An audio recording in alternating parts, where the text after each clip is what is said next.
Hello. Gonna fix that. Hello, greetings and welcome to you. Your video's everybody. not on. Yes, it is. Is it? Okay. Yeah, you're behind. Remember? Yeah, there's lag.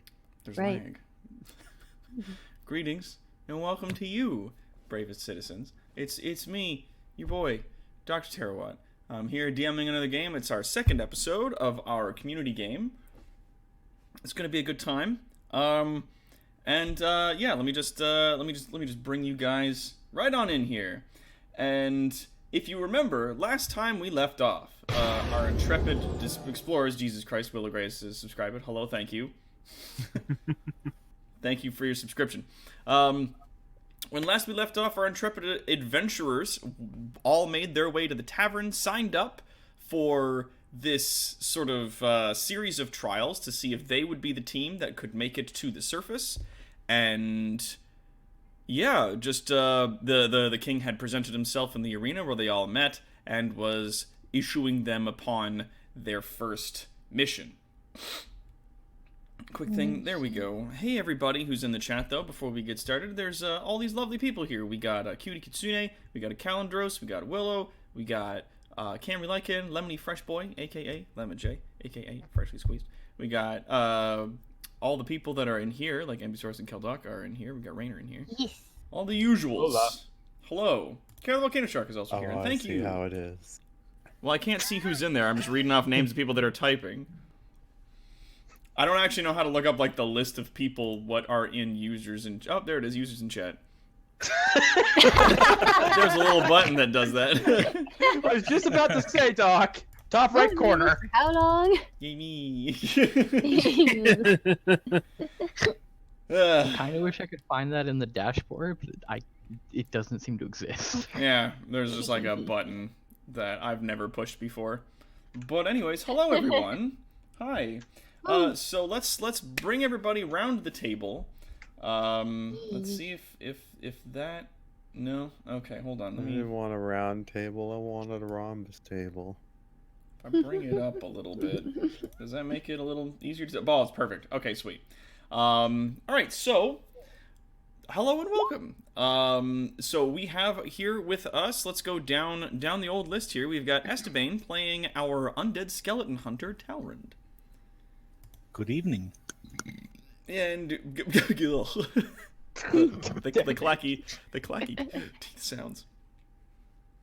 And we've got Rainer coming in playing our Dragonborn sorcerer. Greetings. Excellent. Very good men. And we've got Keldaka Gray playing our kobold cleric. Snack Elf King. King. Yes, King help Snack Elf King. And just after that, we got Quad playing our Warforged warrior Alloy. Yeet. And we've got Palanthir coming on in, playing the word escapes me just now. The Caleb Mistral. He's Ganassi. That's it. Our Ganassi. Genasi. Don't steal their shit. Don't steal their shit. Don't steal their shit. And then, of course, we've got Envysaurus coming in, playing Piffles, the Goblin. Piff! Hello. She still has all her limbs. I do. I burned half my hair off. I still have all my limbs. it's pretty good. 4 for 4. What? 4 for 4. Can't complain. Hair's not important. So, when last we left our intrepid adventurers, they had all signed up and made their way to this massive arena, and were greeted by the king, who showed them a large sort of magical image of a amulet. It's got a large blue gem in it, and the outsides of it are gold, and a big golden chain holds it. And he speaks to the audience. Going to the surface is going to be about more than combat, more than killing our enemies or looting their treasuries. Sometimes stealth must be employed. Sometimes, with the most minimal knowledge, you must find a person or a thing. Go now and find for me this object. And with that, he makes like a wave of his hand, and the magical image vanishes. Leaving you guys there and signaling the beginning. Now, the Tortolans and the Kobolds and the Orcs, very swiftly, upon the beginning of that, just absolutely make their way off through the different exits. The only clue that you guys were given was that it is somewhere in the woods that surround the kingdom. Alloy just looks over at Talaran and is just, you know your way around the woods. Talrand immediately, checks his knowledge of the woods that he spends most of the time wandering through. Well, going from here just to General Autometh itself, you would be put somewhere.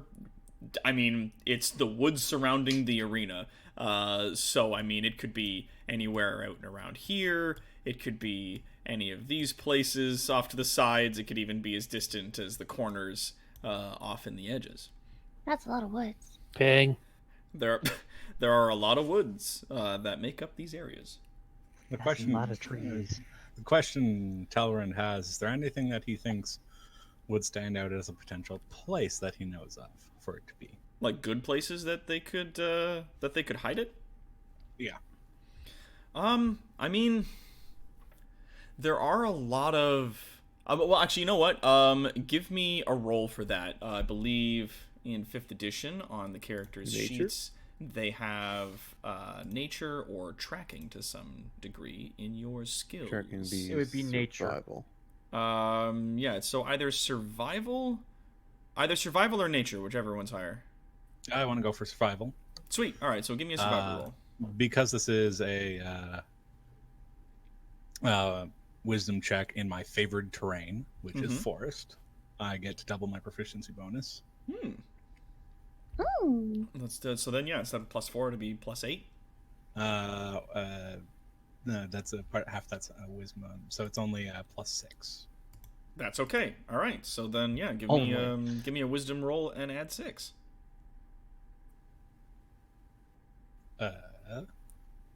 You can type rolls slash roll 1d20, and then you can just +6, and it'll do the math for you. Yeah.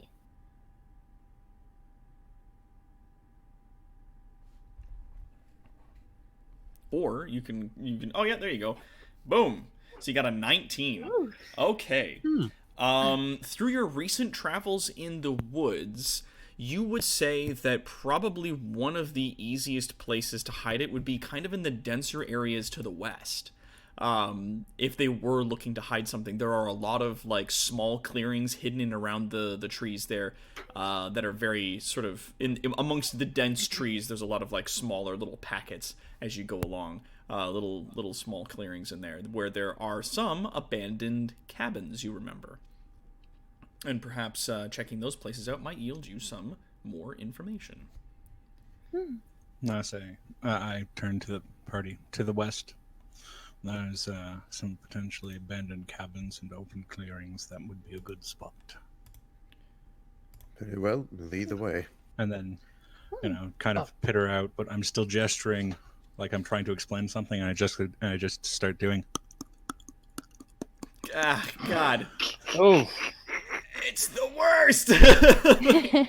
dude, be careful not That to is bite your Tatum. tongue. Oof. All right, The so moistness. you guys move on into the woods. It's Before- like two wet 2x4s slapping each other. Sorry. Sorry. That's quite Before all right. we set off, I think it would be in our best interest if I let you all know what spells I am capable of. Oh, yeah, did you guys want to have a quick chat about that before you guys ran off? That might be a good Maybe. idea. All right, cool. We're back in the arena. Seeing as how we're not fighting against each other. Of course. When it comes to cantrips, I can cast the spells Firebolt, Prestidigitation, Mage Hand, Ray of Frost. When it comes to spells of higher power, I have access to Burning Hands, Magic Missile, Detect Magic, and Agonizar's Scorcher. That's a lot of fire. Okay then. Hmm. I am Snack has a capable of crossbow some, and daggers. Mm. I'm capable of some disguise and some basic wound healing and marking into my target. Well, I got some illusionary stuff, and I can cure things sometimes, and I can pump people up, and I can put people to sleep, and I got this one where thunder blasts people away, and also I can turn invisible, and I can burn the fuck out of people who are made of metal. Sorry, Ally. You can what? I have this thing where when I do this stuff with my kazoo, the metal, it heats up and people burn. Can I guess what spell she? Can I guess what spell she's describing based off that description? Sure. You want me to go roll for that? although it would heat up my armor, I do not have any flesh to burn off, so Oh, that's good. So That's wait, good. so wait. I could just turn you into a giant heat force, and you could run into stuff and burn it for us. How Sweet. about we call that Plan B? should the situation call for it, then yes. Oh my god, this is awesome. I'm gonna say, Quad, give me a wisdom roll. Snack wants to know how you still have all your limbs when you think like 17. this. You have never tried that before, and you don't know if that would hurt you or not. If probably someone were would. to superheat your Like- external chassis, if that wouldn't damage the mechanisms and things that help you operate Oh, on it the probably inside. would. What if I do it gently? How do you burn gently? Softer music. It's magic. Over a melting point? Piff, piff, piff. How about we save that if we ever have to deal with a paladin in full plate? Yep, that's a good idea. Well, The then I what? think we should probably get a move on. The other teams are already ahead of us, except for the Tortugas. Just looks over the... Slowly approaching the door. But they are now starting to pass us, so we should go. Yeah, the probably a good turtles are idea. just getting to the gate. Like, they're very just like, come on, everybody. All right, Yes. let's book it. All right, so you guys make your way into the forest. Boys. Here we go. Oh. Yeah. So there you are, traveling your way through the trees.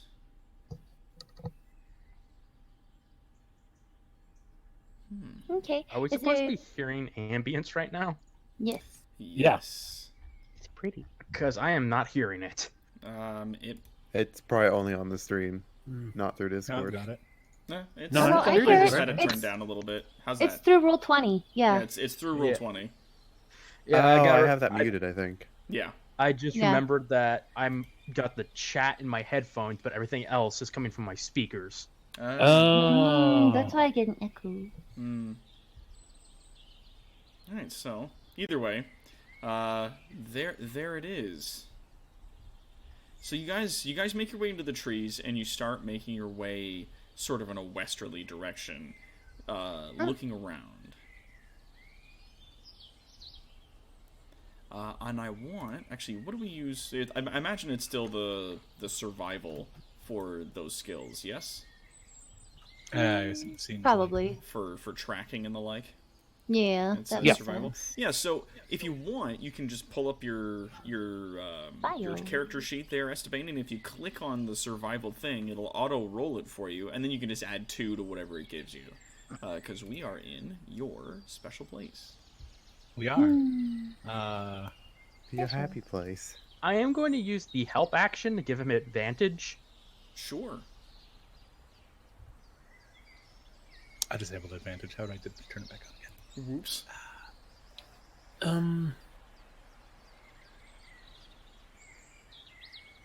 This character sheet is weird. Mm-hmm.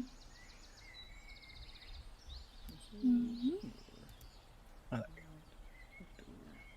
mean, I gotta set it up with 3 buttons up on top that say advantage, normal, and disadvantage. So I just click whatever I need. There we go. But how did you get that set up? Yeah. I just Uh, let Doc sort it out. Core, BIOS. If you look to the area that says core, BIOS, spells, and then a gear, hit the gear. Yep. Then on the top right box, there should be something that says role queries. Click on the text next to it and set that to advantage toggle. Ah, there it is. I don't see this. Ah, Thank you. Zero queries all It's, Oh, there we go. It's very helpful. Thank you. All right. advantage. Yeah. Survival. All right. Or 24. Oh man. So 24. You, as your guys are traveling through the woods and you're heading in a westerly direction, you actually pick up the tracks of some, like, skeletons and whatnot, but not the usual paths that they take, and certainly not walking in formation like you're used to. It appears as though you've come across the tracks of maybe about 4 or 5 skeletons and a goblin, moving together, heading west. Their pace is leisurely. Was there a group of... There was no group of skeletons and goblins, was there? And Nope. a goblin, was there? Back in I don't remember there the being- arena, there was a group of kobolds, orcs, tortolans, and then you guys. Yeah, I didn't think there were any skellies. The king did show us skeletons with signs that said enemy. Yes, you do. You do recall that he did summon an example of some of the enemies you'd be facing, which are just very haphazard, sort of hodgepodge skeletons with a shitty little wooden sign hanging around their neck that has "enemy" written on it in black paint. So is this the enemies then? This is not the... These are not the tracks of his... of the organized patrols, so potentially. It could very well be the team that placed the amulet. So should we ask them? Let us continue going west. Okay. Let us follow the tracks. As you guys continue to follow the tracks, you make your way to a clearing in the woods, and as you stand at the edge of the trees, you see a small cabin. Nestled there. There's that small stump that you see where the wood's been cut, and there's like some chopped wood next to it, an old wagon there, and just a small cabin. On the front of it, here, there's a door, and on the side here, you see a window. You guys are just at the edge of the woods. Talrand takes a moment to focus and reach out his awareness to determine whether or not there is a goblin. Wait, Oh, that's goblin. worthless. Never mind. Oh, and Yeah. did you? I mean, you know what? I'll let you carry the 22 that you rolled for your survival out here, and you can see that the tracks lead into that cabin. Okay. I was gonna use primeval awareness, which allows me to detect a type of creature in the area, but halfway through I was like, oh yes, I'm gonna detect if there's a goblin. Oops. Okay. That's always sure. my comeback, yes. Slowly looks to Piffles. Talrand goes, I'm not used to be working in a party right now. Hey there, Wait. Piffles. I can see you from here. Perhaps if you could Yes! give me a minute. That's some good eyesight there, Talrand. Party You willing? just give it away. Party willing, I'm going to take a minute to ritual cast detect magic. That Oh. takes 10 minutes. That's a good idea. Yeah, if it's constant. Well, the duration is up to 10 minutes. If you cast it as a ritual, how long does that take? It was Casting either a time, minute what or is it? 10 minutes. I can't remember which. Let me see if we can just look that up. All right. Well, So are you Caleb guys is- remaining hidden at the edge of the woods there? Caleb is just looking at that. It's just That's a smart idea. That's a fantastic plan. Too slow for my liking. It does take 10 minutes longer to cast than normal. Yep, he just Okay. flips up his flips up his hood. Give me a minute, and I'm going to try to sneak up to the window to peek in. Dope. Okay, Oh, so give me a stealth check. I mean, if it takes too long, I could just use a spell slot. Stealth. Yeah. That's an 8. Doc, Crispy. Yeah. You feel wild. stealthy. hey Doc, while he's trying to sneak up to the window, I wanted to sneak along the edge of the woods so that I had line of sight into the window from the tree line. Give me a stealth as well. Huh? Acolyte Snake. There you go. Ah, there it is. 17. Okay, so Snek, you, due to your diminutive size and your like the relatively plain clothing that you have, you actually blend quite well in with the trees and bushes, and you sort of sneak your way along to just beyond that wagon and the trees there, and sort of hiding amongst the brush, looking along in through the window. You see your good friend Caleb make his way up to the window here, and sort of so I'll tell you what, the both of you, I assume you're going to be looking in through the window to see if there's anything there. Yeah. I'm also pulling out my crossbow, just, in case something comes out the window at him. That's a good move. While they are so wandering up, Talrin would just watch the door for anything that comes out with his bow drawn. okay, awesome. I'm also gonna watch the door just in case. Just in I'm still case. going to cast Detect Magic, but since we don't want to take the 10 minutes, I'm just going to use a spell slot. Cool. Let's have a look. All right, so you just cast Detect Magic. Mm-hmm.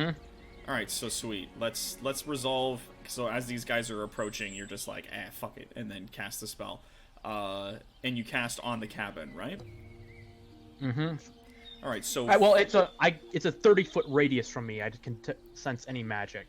oh, okay. So So I'm gonna light up like a candle. well, because you don't have your bagpipes with you, Oh, the bagpipes aren't magic. and they're not magic. Well, I Well, detect you don't have every any magic individual items, source of magic. But here's the thing. You cast Detect Magic, and every time you've cast this spell, you get the same thing. There is a just tremendous amount of energy that comes from all directions. The trees, the rocks, the ground, just everything sort of radiates and pulses with a very similar signature of energy that you feel from the king. Oh dear. Now, weeding through that, you can definitely tell that there's some additional necromancy happening inside that cabin. Necromancy. It's hard to Alright. weed out, though. You know what? I'll tell you what. Let's have a look here at Drakir's character sheet. For your skills. Ah, yes. There's a different. There it is. Okay, there's the core. Give me. Let's have a look. Yeah, concentration was removed as a skill. Yeah, now it's just a Constitution. Now it's just like Constitution save. Yeah, Yeah. You know what? Give me a Constitution Constitution save. saving throw. Alright. Yeah. Oh yeah, fucking awesome. So you Rolled a 19. like just the tremendous rush of energy that you're sort of sensing around you at all times. You know, it's definitely present, and it's a little oppressive even this far out in the woods, but you are still able to pinpoint that there are 5 skeletons in that cabin.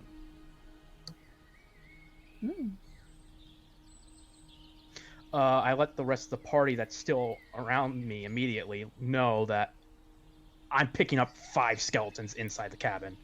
That's a lot of skellies. Now, Snek, over at the edge of the woods, you're looking in through the window, and Caleb, you're looking at well. Can you both give me a search check?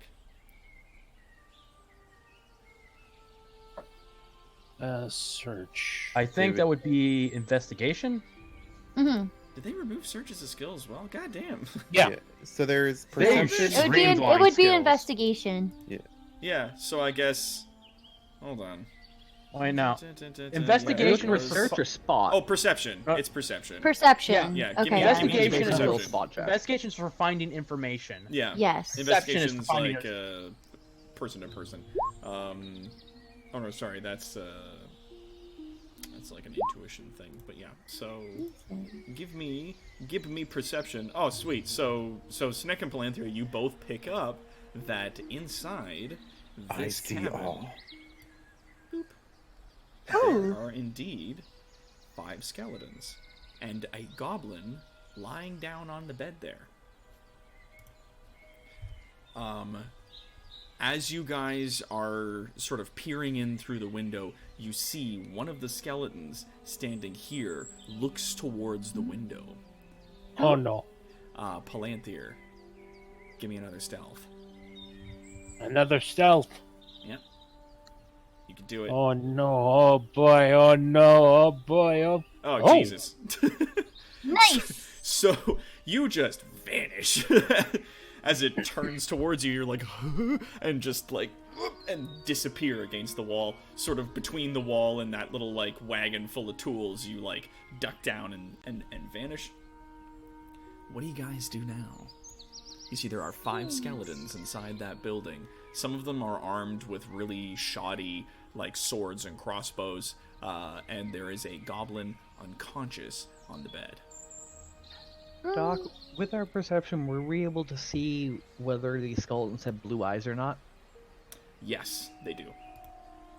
So they're and as a matter controlled. of fact, you can see not only do they have like the hodgepodge equipment, but you see clearly around the neck of about 2 of them by the window are those little wooden signs that says enemy on them. Oh.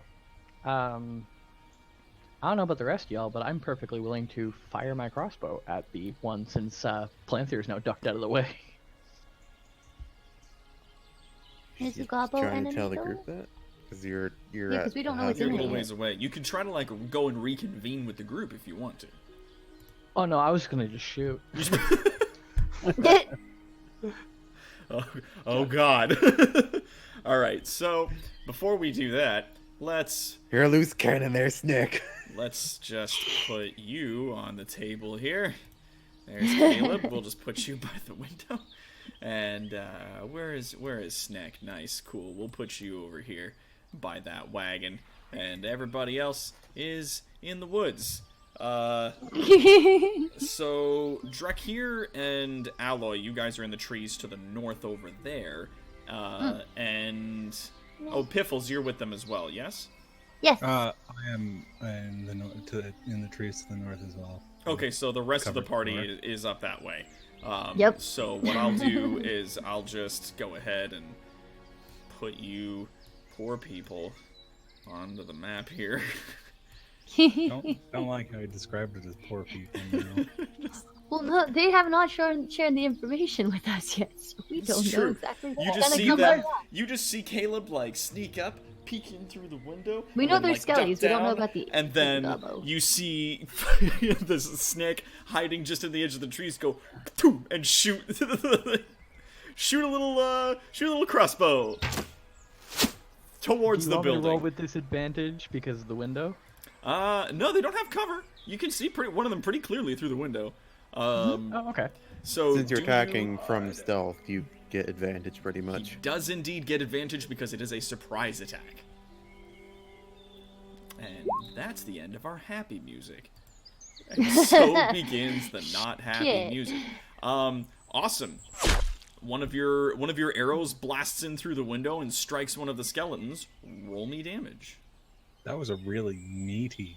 It's a very sound meaty for it. sound, It yeah. was. Oh damn, Mm. 7. Okay. Nice. All right. Dang it, Snick!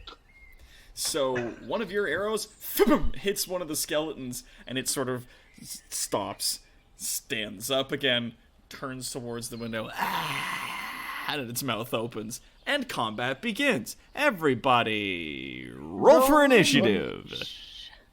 Now, the way that we do that is you select your token that's on the screen out there, and I can't click on my token. Near can I. Oh Or my Yeah, God. you haven't assigned them. Yeah, to I us. can't select it. Ah, son of Yeah, a you bitch. have to sign Okay, it. cool. Let me just see if I can fix My that. token! My apologies. Uh-huh. Uh-huh. Hold on. Sorry, everybody. There we go. So that's you. All right, Alloy, yours is up. Do. And Envy, yours is up. Okay. And let's grab that. And Talrand, yours is now available for control. Let's get that, and then let's see. Doing it live. Raynor, yours is now up. We haven't done combat with these characters yet. I apologize. I guess go ahead and re-roll initiative. Yeah. If you want, you can keep the number you got if you want.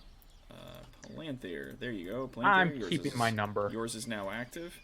Ah, good. And Thank you. Last but not least, we've got Snack Keldaka Gray. Yours is Oh, now 3 of us got at acceptable. 16. All right. That go. Ah, perfect.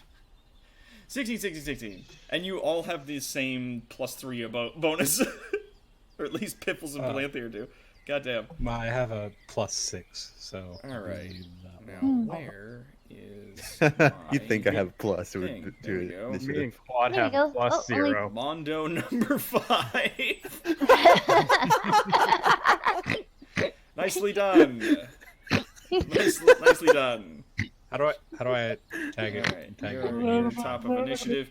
Yeah, the way that I remember it being doing was like you selected your icon and then went to your sheet There's and a rolled gear. initiative, Yes. and it would put you in there. But if you want to keep the roll that you That's had what I've done. originally, then I can just add that in. Manually. There we go. I'll Acolyte just- Snack at 14. I can just- manually put you in the turn order if you want. I'm keeping mine, Doc. The one that was There you go. 12. Jesus I'll take Christ, the reroll. 25. All right, cool, Frick, cool. You're estimate. top of the fucking top of the order there.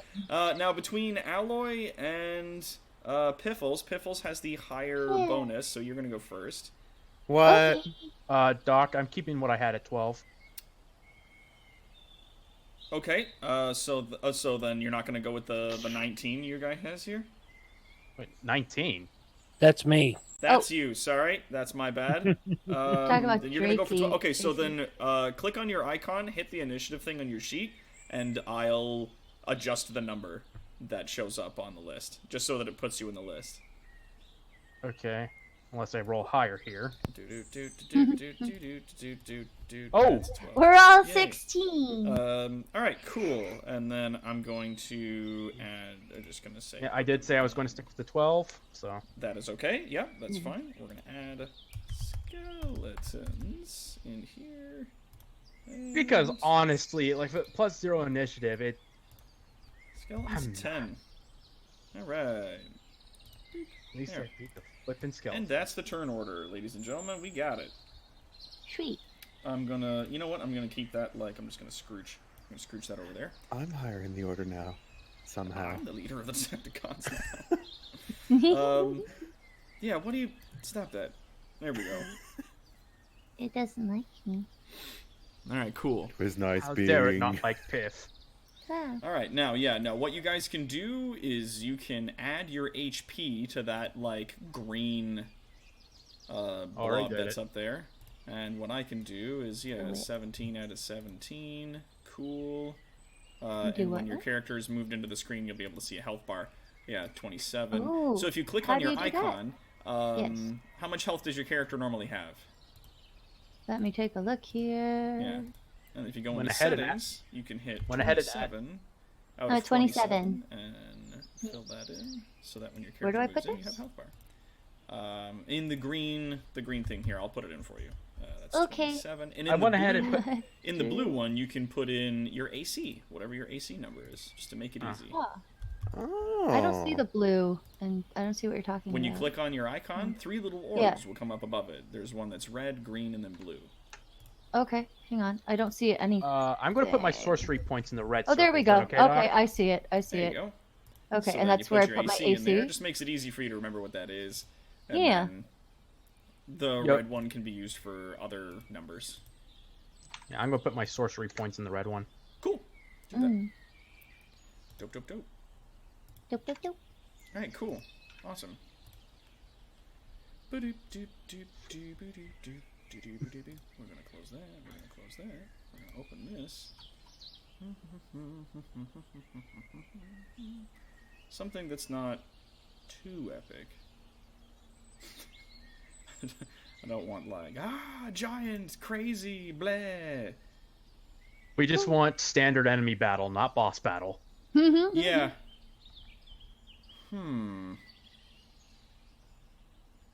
Well, looks like we're gonna have to go with this one. Didn't have time to figure that out. Here we go. Oh crap. Oh yeah, I can hear music. Yep. Hurrah! Yay. And there we go. Alright, so, top of the line, it's a good man, Talron.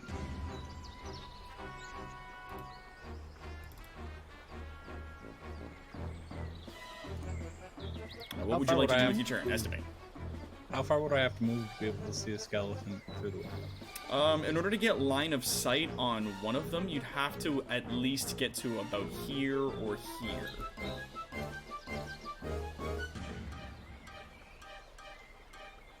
And you can always do this to try and figure out how much distance you have to cover. 30 feet? Yep, you can move. Well, I can walk 40 feet first turn, so. Oh, nice. And if you right click as you're doing the arrow thing, you can like set points. You can create like And I I can moved. just I can just Rod, what are you doing? I can just Forever I can move. So that gives me a line of sight there? Yep, you have line of sight. I'm gonna say on this guy, you got line of sight on Right. this guy, and you got line of sight on this guy. And actually no, not the third one, just the two that are closest to the bottom of the cabin. That one has an arrow in it. The one nearest the window? Yeah. I draw and shoot at it. All right, you draw and shoot your bow. Give me a roll. A 13 does indeed hit. Ties go to the attacker. Yeah. Defender. Really? No, attacker. It's Oh, always it's been attacker. Okay. You only have to meet the AC, not beat it. Yeah. At least that's what it's been since like second. As part of my Dreadstalker, I'm going to take it.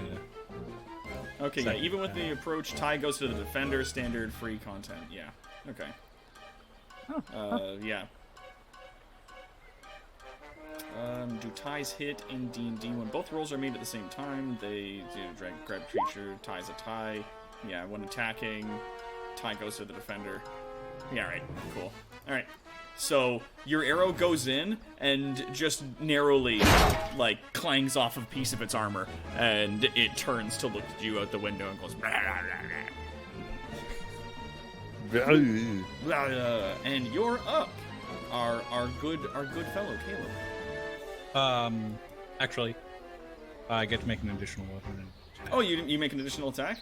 And that was a crit. Yeah. Holy shit. Alright, so rolls your damage.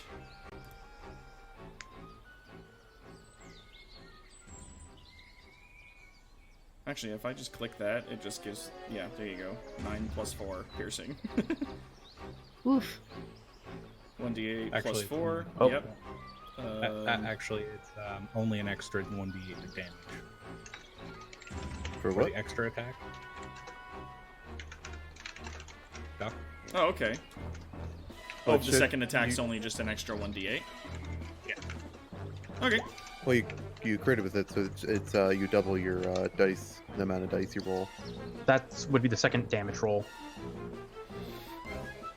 Yeah, if you critted, you would be rolling, and when normally you would just roll a d8, you'd roll 2. Dope. All right, so That worked. awesome. So your arrow just flies right in through that window and just it hits him in like the middle of the head, and it goes like and falls over. Is dead. All right, now Caleb's up. For extra attacks, so then I can actually get and do something. Okay. Well, first of all, I just had to turn the music down for me. Yep. I just turned the music down a little bit. Alright. Let's see here. What do I have? I have a short bow. Mm-hmm. And you said I had to be about here to get line of sight? No, I wouldn't have line of sight because this one's dead. Yeah, that one's down, so you can't really see. And you were originally hiding at the wall. If you wanted to move closer to the window, you could move up to, like, this spot, and it would give you visual on the skeletons inside. Hmm. So to about here. Mm-hmm. Yeah, why not? I'll move to here. Okay. And I shoot with the short bow.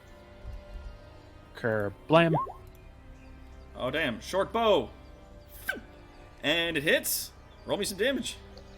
Alright, so that's 1d6 plus 3. If you click on the short bow, it should just give you damage. Yeah, the word short bow underneath your 15. If you just click Click the it word and it'll short give you bow, damage. it'll just roll the damage that's from your character sheet. Oh! There you Bang. go, 9 piercing. So it's 1d6 plus 3. Bam. So was it this one on the far wall you're shooting at?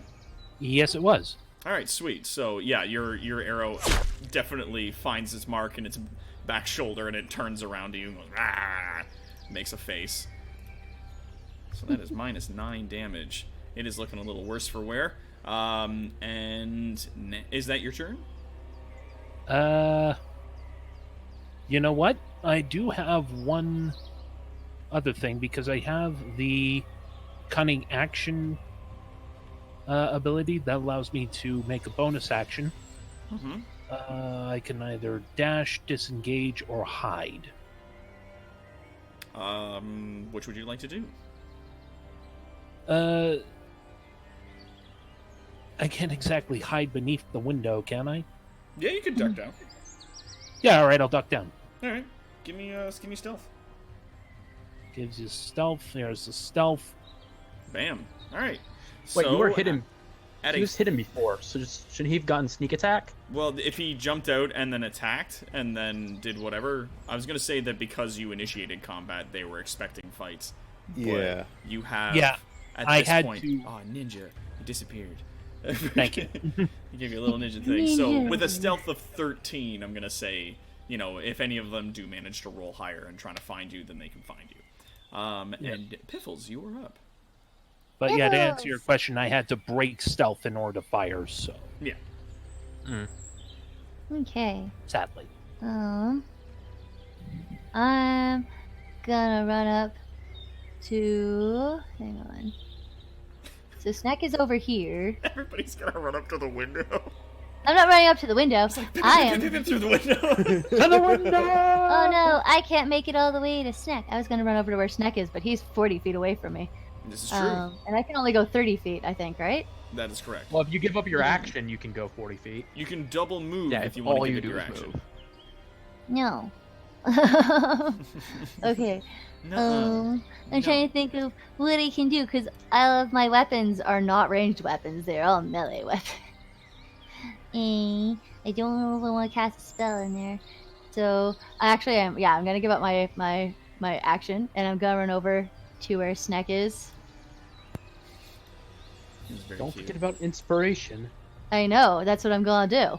I'm gonna run over to where. How do I move my token to do that? Just letting me select do the anything. token. It's Just not letting me have click the it. select tool in the top Oh, left. Yes, Yeah, I'm select right. and move. I'm right. There we go. I derped. There we go. I I'll was move like, you should over be able to here. do it. There you are. and Yay. I'm gonna be like, "Hi, Snack. I got this granola from Goober for you," and I give him the granola, and then I'm going to like put my other thing, and I got another thing too, and I'm gonna bring out my little hand piano, and I'm gonna start playing a little tune and give him some bardic inspiration. Nice. Now, Bardic Inspiration is a free action. Is that right? It is. It's a bonus action. Oh, sweet. Then yes, you can indeed Yeah. double move and absolutely do that. Yeah. So I'm gonna give him some granola and play him some bardic inspiration because he's my tiny buddy. Yay! Two small friends hiding behind a wagon. He's. Can I notice that she's not carrying any ranged weapon of any kind? Yeah. I mean, you can definitely see it's pretty obvious. Alloy, you are up. Knock, knock. Open up the door. It's me. All right, Knock, so knock, motherfuckers! you make your way across the field. Do you have your sword drawn? I do have my halberd drawn, Other and halberd. I'm going to try to kick in the door. Oh fuck! All right. I'm What the gonna stop say pop pop of stainless bay.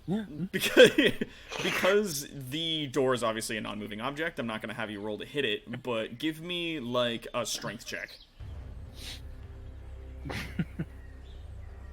Christ. All right, that's a 20. Yeah.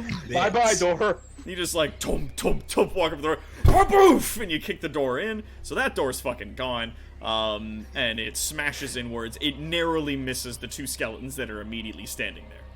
Thank you, BT. And that count.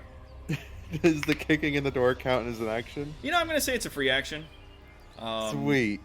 Because I don't want you just standing there with your fucking balls in the wind. We'll say it was part of your movement as you just like ran up to the door and kicked it in. These giant steel balls. Would he Bolts have of them though? Because steel. he's in a thing. Now your halberd, does that have a 10-foot or a 5-foot reach?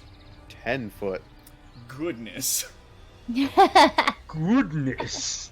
Do you But I'm also going to have attack- the additional ability to give you attacks of opportunity at 10 feet, or is it just still the normal 5 foot? Sadly, no. Okay, so but it's I still will just a 5-foot thing. eventually. Eventually. Level 6. Level 6, and this build is online. Alright, so the halberd does 1d10 plus 3 slashing damage. You get plus 5 to your attack on that. I assume you're gonna which of the skeletons are you gonna try to swing for? The closer one. Alright, sweet. Give me a roll. There we So go. that's a halberd 15. Heavy reach, two-handed. Yeah, that fucking hits. Give me a damage. 4 lashing damage. Oh, that was a 1 on the die roll. Yeah, Huh. it's 1 plus 3. You still Well, got. I can flash. re-roll that. Damage. Okay, fine. It was faded.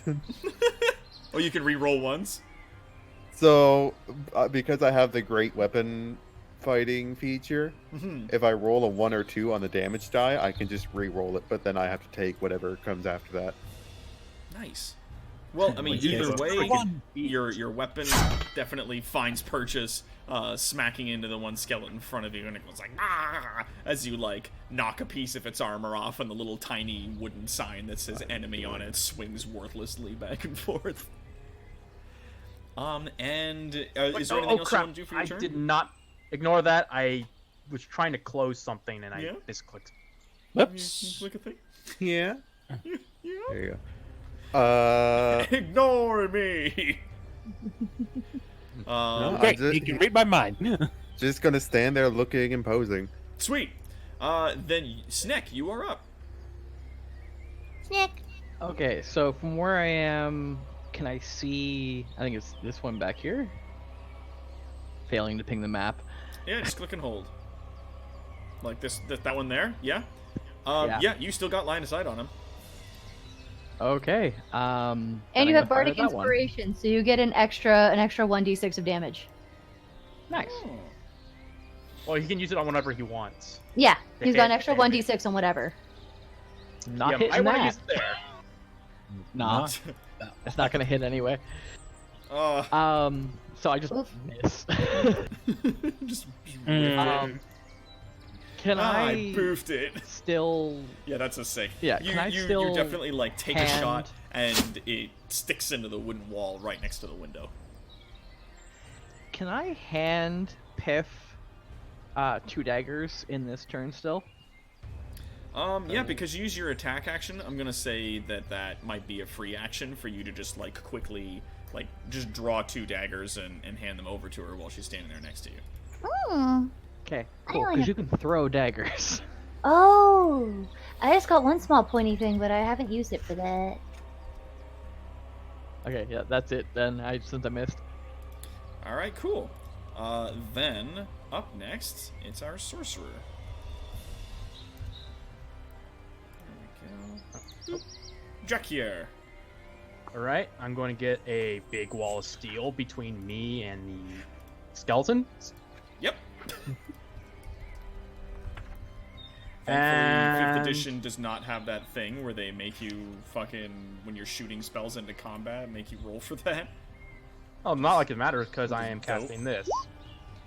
Oh, damn. What do we got here? Yes. Magic missile! Oh, damn. Yeah. So you let loose a magic missile.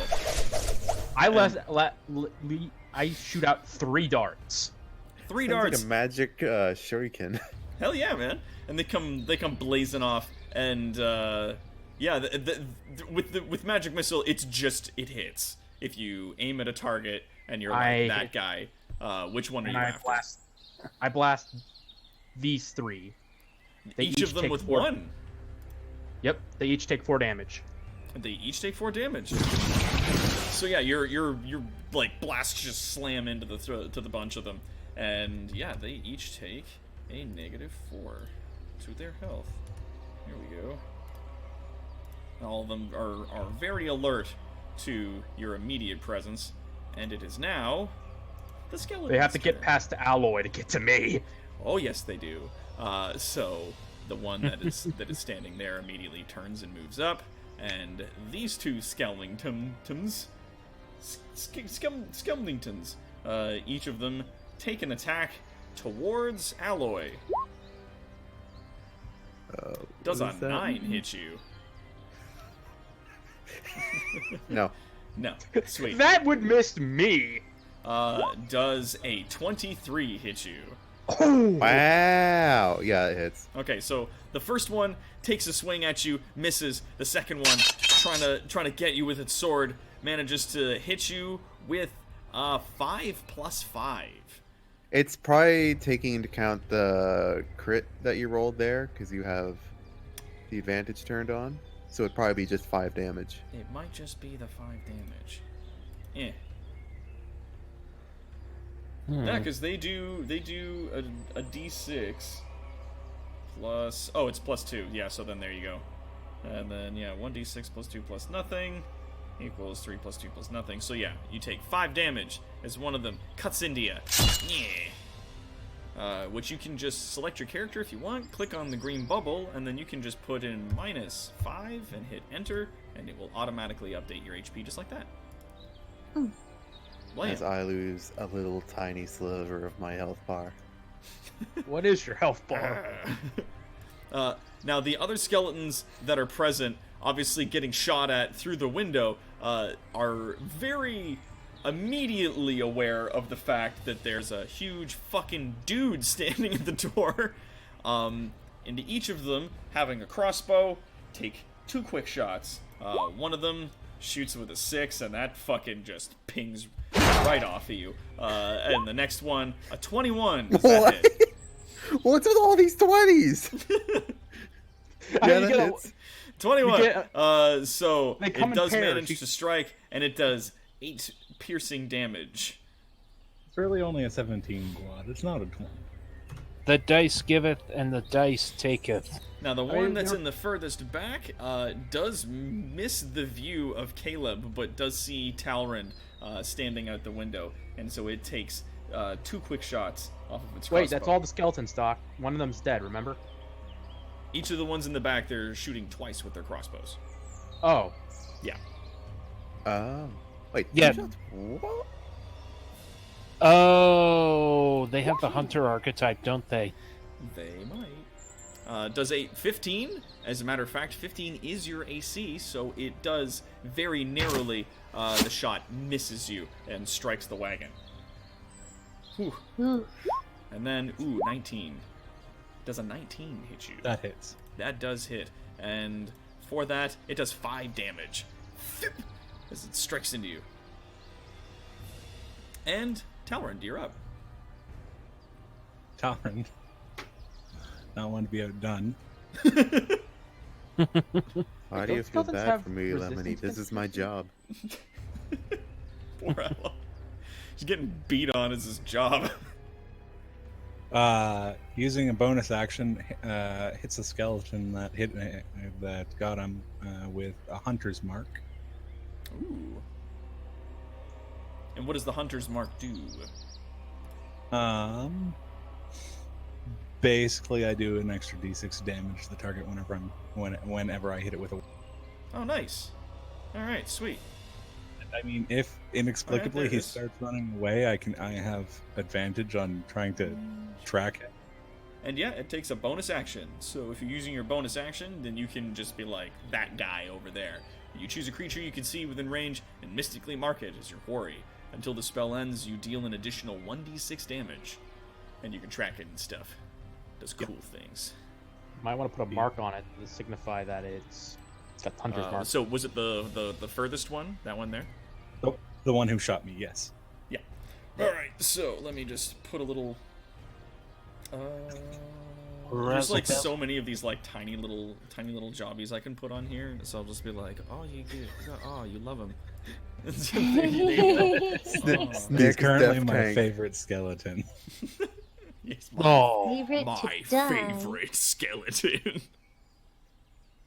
All right, so you have marked that one. What would you like to do? It's a longbow. Jesus, twice. It's a 20. You definitely hit this guy, and what's your? Wait. Yep. Don't forget the extra damage that you get because of the Hunter's Mark. Yep. Don't forget that. So That's an 12 extra 2. So 12 damage in total.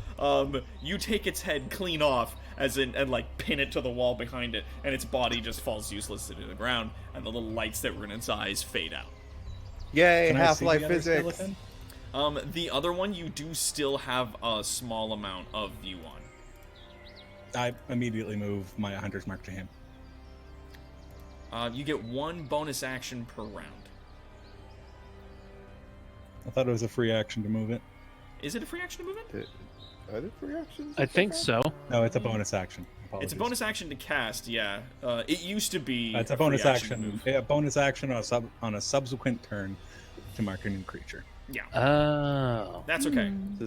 Yeah, start of the next turn, you can move it to a living creature. One that's not lying on the ground, woefully dead. But you did make your attack. Now, are you able to move and attack again because you're in the woods, or? No, I don't get double attack bonuses because I'm in the woods. Okay. All right. Is there anything else you'd like to do with your turn? No, I think I'll stay right there, actually. Sweet. All right, Caleb, you are up. Okay, now the one skeleton archer, that's looking out the window? The one, yeah, that one that's actually that you can see, the one that's still standing, is facing towards Alloy. Facing towards Alloy. Yeah. Can I sneak in the window? He's facing this way. You can fucking try. You want to try to like hop in the window and surprise attack him? I know the number of arrows and bolts that have been through it. I think it's gone. Yeah, that window is looking a little worse for wear, but there is still, considering it's just been arrows and bolts flying through it, it's sort of like shitty makeshift glass. There's still like a piece or two that's still around the edges, so getting in might be difficult if you want to do it without making any noise whatsoever. Would the broken glass on the ground cause disadvantage? I'm willing to say that you just don't get advantage for trying to sneak, and the DC is just a little higher.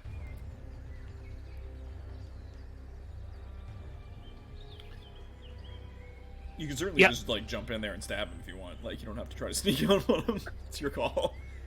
Nope, sneak! Sneaking it is. I built a thief. I will do this properly. Roll me a stealth. Shit.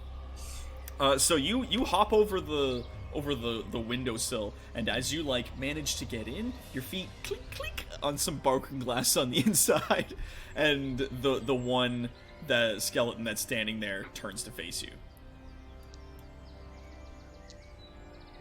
Well, Hello. Wait. well, might as well go this. In for a Full penny, bore. in for a pound. Yep. Double down. Double down. Ah! And going with the. Where's that shit? Rapier. Get him. Stab him. So yeah, you unsheath your rapier and you fucking and you make a go at him, and you definitely hit. Roll me some damage. Boom. That rapier. 7 damage. Oh, nice. So you fucking it is looking like it is just barely hanging on. But you like slash into it a few times and like break a few bones off, and it's still standing there with its crossbow. You say. Yeah. Very specific. Okay. Well, I think I'm good. All right, Piffles, you're up. Yeah. Okay, so now I have 20 things that I can throw at stuff. I am going to go over to the window. And is that thing looking through the window, or is he just looking at our Genasi friend? It is looking at Caleb. Yeah. Okay, sweet. So I'm gonna try and throw all 3 daggers at this motherfucker. Oh my god. What are you doing? Each dagger is an attack, though. Oh, each dagger is its own attack. Oh shit, Yeah. so I can't throw more than one at a time. Well, you can use 2-weapon fighting. Okay. Hang on here. So I'll at least throw one of them, if I can throw one. If you're making a ranged attack like that, then it's typically, if that's your attack action, is throwing Okay. a dagger. Okay, so I'll just throw the one dagger then. Alright. Well, Yeah. meh. Now, is that physically attacking with it, or is that throwing it? I'm throwing it. Okay, yeah, because it's got dex as a base. Alright.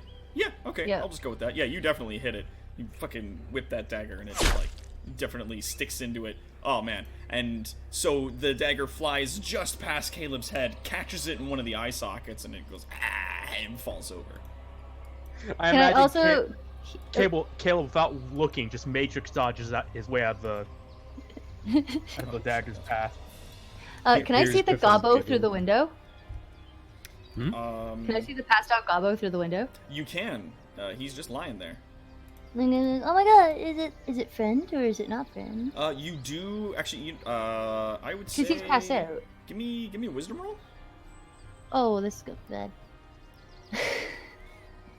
Who knows? You could get in that 20. Perception rather. Oh, perception. Yeah, okay. just do me perception. Okay. Yeah, you know this guy. Oh shit! I know this guy. He's not bad. Don't hurt him. Yeah, this is Two Toes Thumbs, and people just call him Thumbs for short. And he's passed out. He's missing them. Is he Okay. missing Hey, any of said yeah, thumbs? don't. No, he just has don't 2 hurt toes him. and 2 thumbs, and he's just happy about that. Is he still passed out? Yeah. Yes, he is still lying on the bed. Thump, thump, thump, thump, thump. Smash! Thump, thump, thump. Clang, clang. Yeah. Yeah. You know what? I'll for a 10 perception. Yes, you do recognize him, and he is unconscious on the bed. He's lying there. Okay, so I'm gonna yell at the others not to hurt him because he's not a baddie. He's a guy I know. Don't hurt him. He just passed out. Don't hurt Thumbs. Don't hurt thumbs. And Alloy, you're up. Sweet. Yes. I am going to use what's it called? Fighting Spirit, which Oh, will shit. give me 5 temporary hit points. Ooh. And now I get advantage to all of my attacks until Oh, the end Jesus of my Christ. next turn. Jesus Christ. These skeletons can't stop me. Not when I shift into maximum overdrive. So the guy standing right in front of me, Mm-hmm. Goodness gracious, you how go. horrifying. that's 20. Fuck, yeah, that hits him. He takes 12 damage.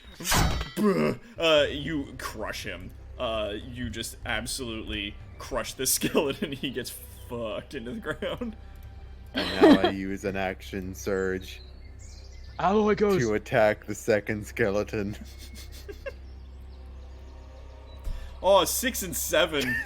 Christ. Is that 2 1s? You rolled for both your attacks, and then the second one was a 2. Your attack definitely, you, like, swing, and it just whiffs, like you just miss it. I was just about to make a comment about Alloy going beyond plus ultra. Just Wait, about. there's 2 skeletons left? Because I see 4 deadsies on the thing, and There one were left. he 5 just total. killed one. There's 1 skeleton Oh. remaining. There's Right one left here. now. There we go. Alloy, is there anything else you want to do with your turn? No. Stare menacingly at the No. remaining skeleton. Sneck, you are up. Okay, so can I move from here to here? And then shoot like the in the skeleton? window or at the window? I guess at the window? You can go all the way in. The space got 30 that's foot range, just so- at the window is sort of being occupied by Piffles, and just inside the window, more or less, is being occupied by Caleb. But if you want to move, yeah, you can move to there if you want. Just like hop in. Snack through can the stand on window. my shoulders. I will You make can you equal make one acrobatics if you start person. slamming into each other, I swear to God. But yeah, if you want to move I can literally into... stand like on the window frame. Yeah, if you he want to move could. in the rest of the way, or to the window frame, cool. So then, yeah, you hop up to the window frame, and you can see there is one skeleton remaining. And crossbow. Crossbow! Pew! And that's a 16. Yeah, that hits. Oh, Roll me some damage. 9. Oh, and there it is, ladies and gentlemen. Your first combat. The Yee! skeleton goes tumbling to the floor and falls down, and the light kind of winks out in its eyes as it goes. And, Guys, maybe it Thumbs is. can tell us where the amulet is. all right, do you guys all move into the cabin? Yes. All right, Indeed. sweet. I'll just move you guys in here. Here you go. You can move yourselves if you want. There you go. Anybody who's checking Piffles, give me a perception. Wait, checking me.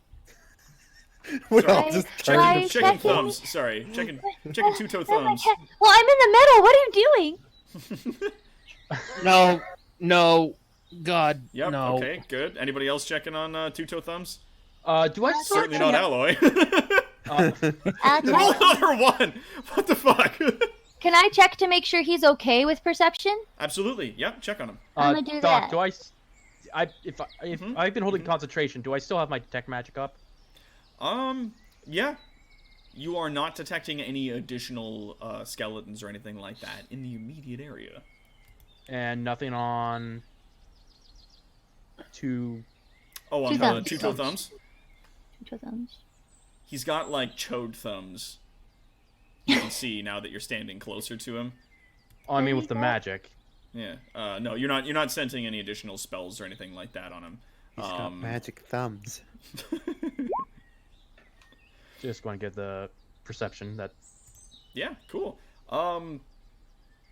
Okay, Is he so okay? pretty much because you can definitely see checking him out, Raynor, that he's lying there and he's okay, like he's breathing.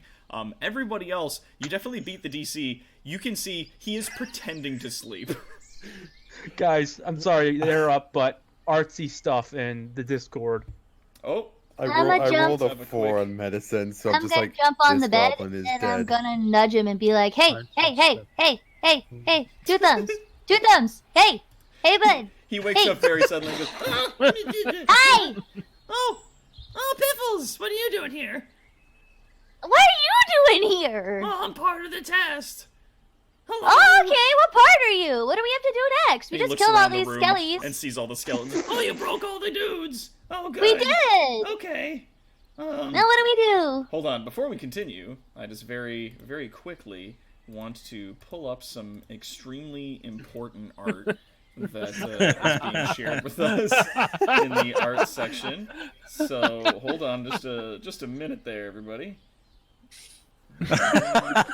There we go. There we go. So Snek for Tank 2020 brought it to us by Cutie Kitsune. That is fantastic. And then as well, we have some Alloy wearing fishnets and heels going, sup bitches. Sup, bitches. What? No art Yas, of queen. Drakiar hiding behind Tank. I mean, not Drakiar hiding behind Alloy, shooting magic missiles from behind him. Oh, let's see. That's later on in the campaign. Yeah. So That you do wake up depiction of- Thumbs, and he is sitting there on the bed, and he goes, "Yeah, I'm part of the test. You broke all of the danger men, so now they're down. Yeah. So what do we do next? So I'm supposed to give you, because you did this thing, a clue. What's the clue? But you're like talking to me, so that's good. I'm told that's good.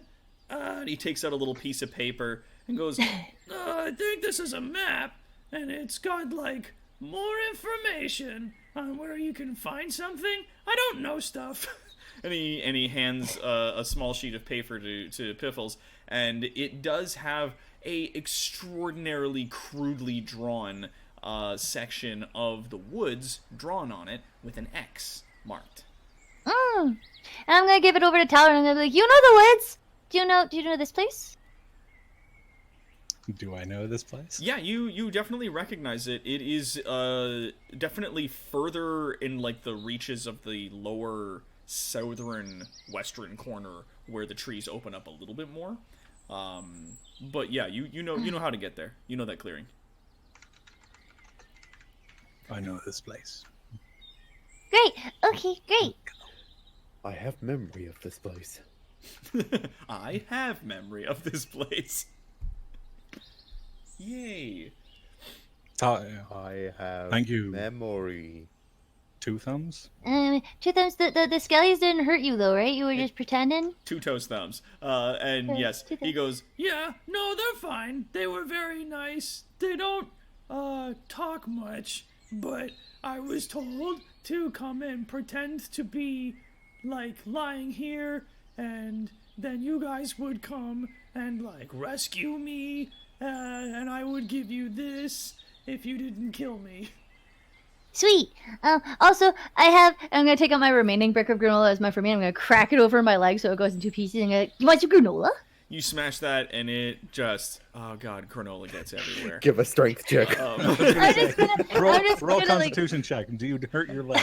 The entire cabin shakes. Yeah, you know what? Give me a strength check. Oh. It's not a high DC, but give me a strength check. It's not a high strength check. Oh man. Oh. That's a 4. I'm pitifully not strong. You like lift it up and wham against your leg, and then like a second later it just like it like sort of creaks open into 2 pieces. It's very gooey with the honey and the bugs. I did get the ones with the squishy bugs because Sneck said he likes squishy bugs, so I gave him some granola. I'm just imagining that she tries to do that and like hurts her leg, and Aloy just kind of reaches down and just snaps it in half for her, and then just hands it back to her. Very daintily between his fingers, like, here you go.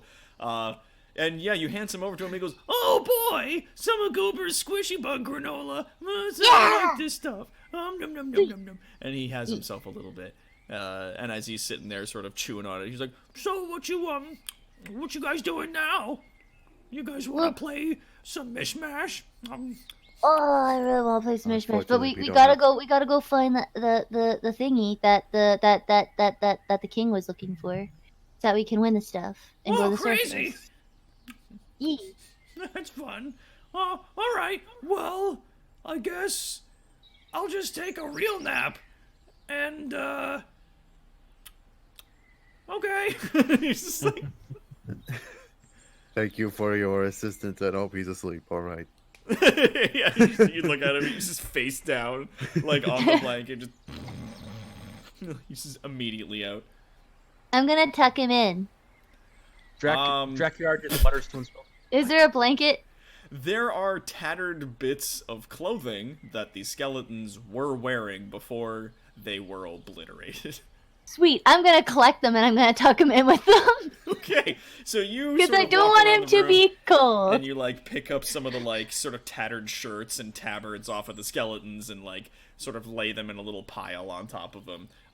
He smiles and sort of nuzzles in a little bit. Yeah, you'll I be use cold. prestidigitation to start a small fire in the fireplace. Oh yeah, there's a fireplace across that wall. Yeah, no, you like definitely you snap your fingers and the little tiny fire starts in that corner. Let us depart.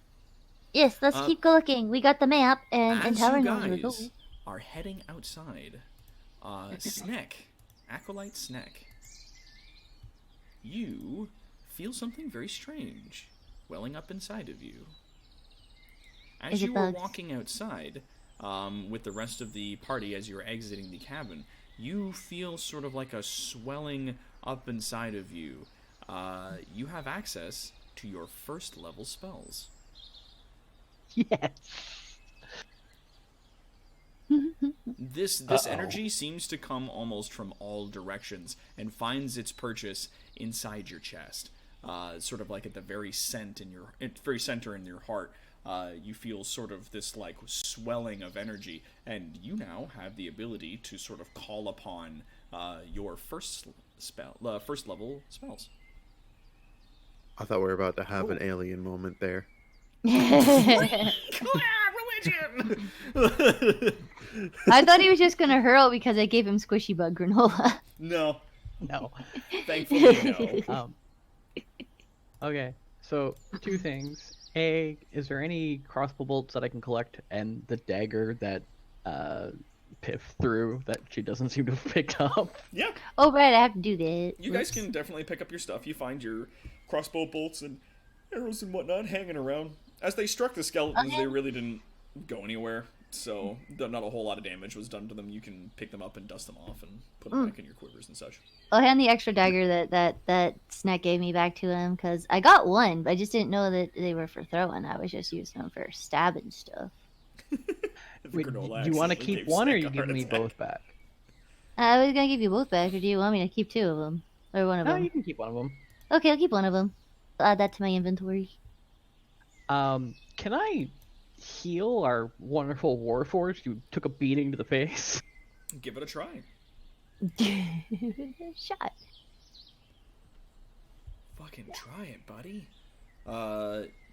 Awesome, yeah. So you sort of feel that energy well up inside of you, and you are like, oh man, I can definitely, like, this is a good energy. I can definitely use that. And the knowledge sort of finds you of what your limits are right now and the abilities at your disposal, and you sort of reach out and you place a hand against his side, like against one of his legs, and some energy goes off. And yeah, Quad, Alloy heals for 10 HP. Some of the damage to the armor knits shut, and some of the other bits and parts that may have been jostled a little on the inside sort of correct themselves. I was unaware you could use divine magic, Snake. So is Snack. You looked hurt, Also and into that. Oh, thank you, cutie. you looked hurt, and Snack thought Snack could help. Snack's not sure why, but it just felt right. Well, thank you for that. I do feel much better now. Cutie got another piece of art. Yep, there it is. Thank you, Snack, for not trying to heal Talrand. Now, Talrand would not have enjoyed that. now here's the thing. You feel that the energy that you are wielding is very akin to the energy that is coursing through Talrand. I don't remember. Was Talrand actually hurt? Talrand took 5 hits. He's got a small, shitty arrow sticking out of him. I probably still haven't removed it. I'm just ignoring it. Kind of standing there. I'm just imagining it's like the Ark/Atlas kind of thing where you just see like the arrow sticking out of his face. It's just like, we got him. Are we good, guys? Like, oh, you got a situation. So yeah, I just wanted. Yeah, I want to heal him too. fuck. So, and that's the thing is, as you bring your hands up and you turn towards Talrand, the sort of very light energy suddenly takes like a darker, deeper bluish hue as you turn towards him, and as you like put your hands on his side. I don't know, Talrand, are you gonna try to dodge? If as soon as I see him do it, it starts turning darker blue. I'll probably not. Okay, yeah. So like when the energy changes color, you kind of stand and like, I want to see how this plays out. And he puts his hands against like one of your legs, and the energy definitely takes like the same job, but of a different flavor in a sense. Like it is an infliction Like, magic it's now great. as it comes out. But very specifically, this is not for undead. This is for people who live in this kingdom, people who are touched by the king or who are from here. That the energy that helps to animate them is similar to the energy that you are able to use. Like, you can use your healing magic to knit them back together, should you so choose. Question. Mm-hmm. Does that affect my healing magic as well? Yes, I'm gonna say. Okay. Because you have, like, good berries, right? I have cure wounds. You have cure wounds? Yes. You know what? I'm gonna say it's specific to the cleric thing. Okay. Just as like a fun story jazz, because normally healing magic would obliterate you guys, and I decided that as a cleric, this would be something that he can do. I Such as a can life cleric. I can heal up everyone else here, but if I need healing, I need to talk to Snack. Yes. Snack is friend. You can heal everybody, Second except friend. yourself. Technically, Oh, that's a Little friend mood. is a big friend. technically, Piff can grab cure wounds as well. I do Piff have can cure grab- wounds. Now to Piff can heal grab myself. the Fell in the goddamn game. Whoops. I seem to have Okay. taken some damage. Don't worry, I know healing magic. Don't worry, I know healing magic. What? Wait, no! No. Ah! But yeah, so Sneck definitely realizes that like the source in which he draws his healing magic from, because it is of a divine nature, and it seems to be drawing from the kingdom itself, that it is capable of not just healing living beings, but reinforcing the magic that animates the undead created by the king. So it is able to sort of, knit them back together in a sense. But the healing I would gain from good berry would be something I could get. Because it Is is that a magic sustenance healing or is sustenance. it like normal healing? It is eating a berry restores 1 hit point. I think it's magical healing, but it's magical healing in the sense of like a tree regrowing, like nature magic. I was gonna say, not only is it magic healing, but it also requires you to eat stuff, which is hard for you. No, it's not. As much as you can mash it in between your teeth. Well, within the living dead thing, Well, Doc, you can make the argument that I basically can when you eat ingest the food berry- and drink if I wish. Yeah, That- and that you also make does the have a- argument. You'd also make the argument that basically when you eat the berry disperses in the body and mends any wound. So if he just crushed it between his teeth, it would basically just still spread out through the body that way. Yeah, you know what? I'm gonna say that as a general rule, magic healing still does double damage against undead, but the magical healing that the cleric is doing can heal undead people just because of a story thing that I've decided to give him, Shenanigans. so that he can help people. Yeah, like due to Okay. plot reasons, his healing can also heal the undead who are living in or from this kingdom. But any undead that you may encounter in other places, healing will still do damage to them as normal. Can I inflict wounds to heal? If you can cast Inflict Wounds, which does infliction magic damage, then yes, that would also Okay. heal undead characters. I mean, as a cleric, all he has to do is prepare that spell. Yeah.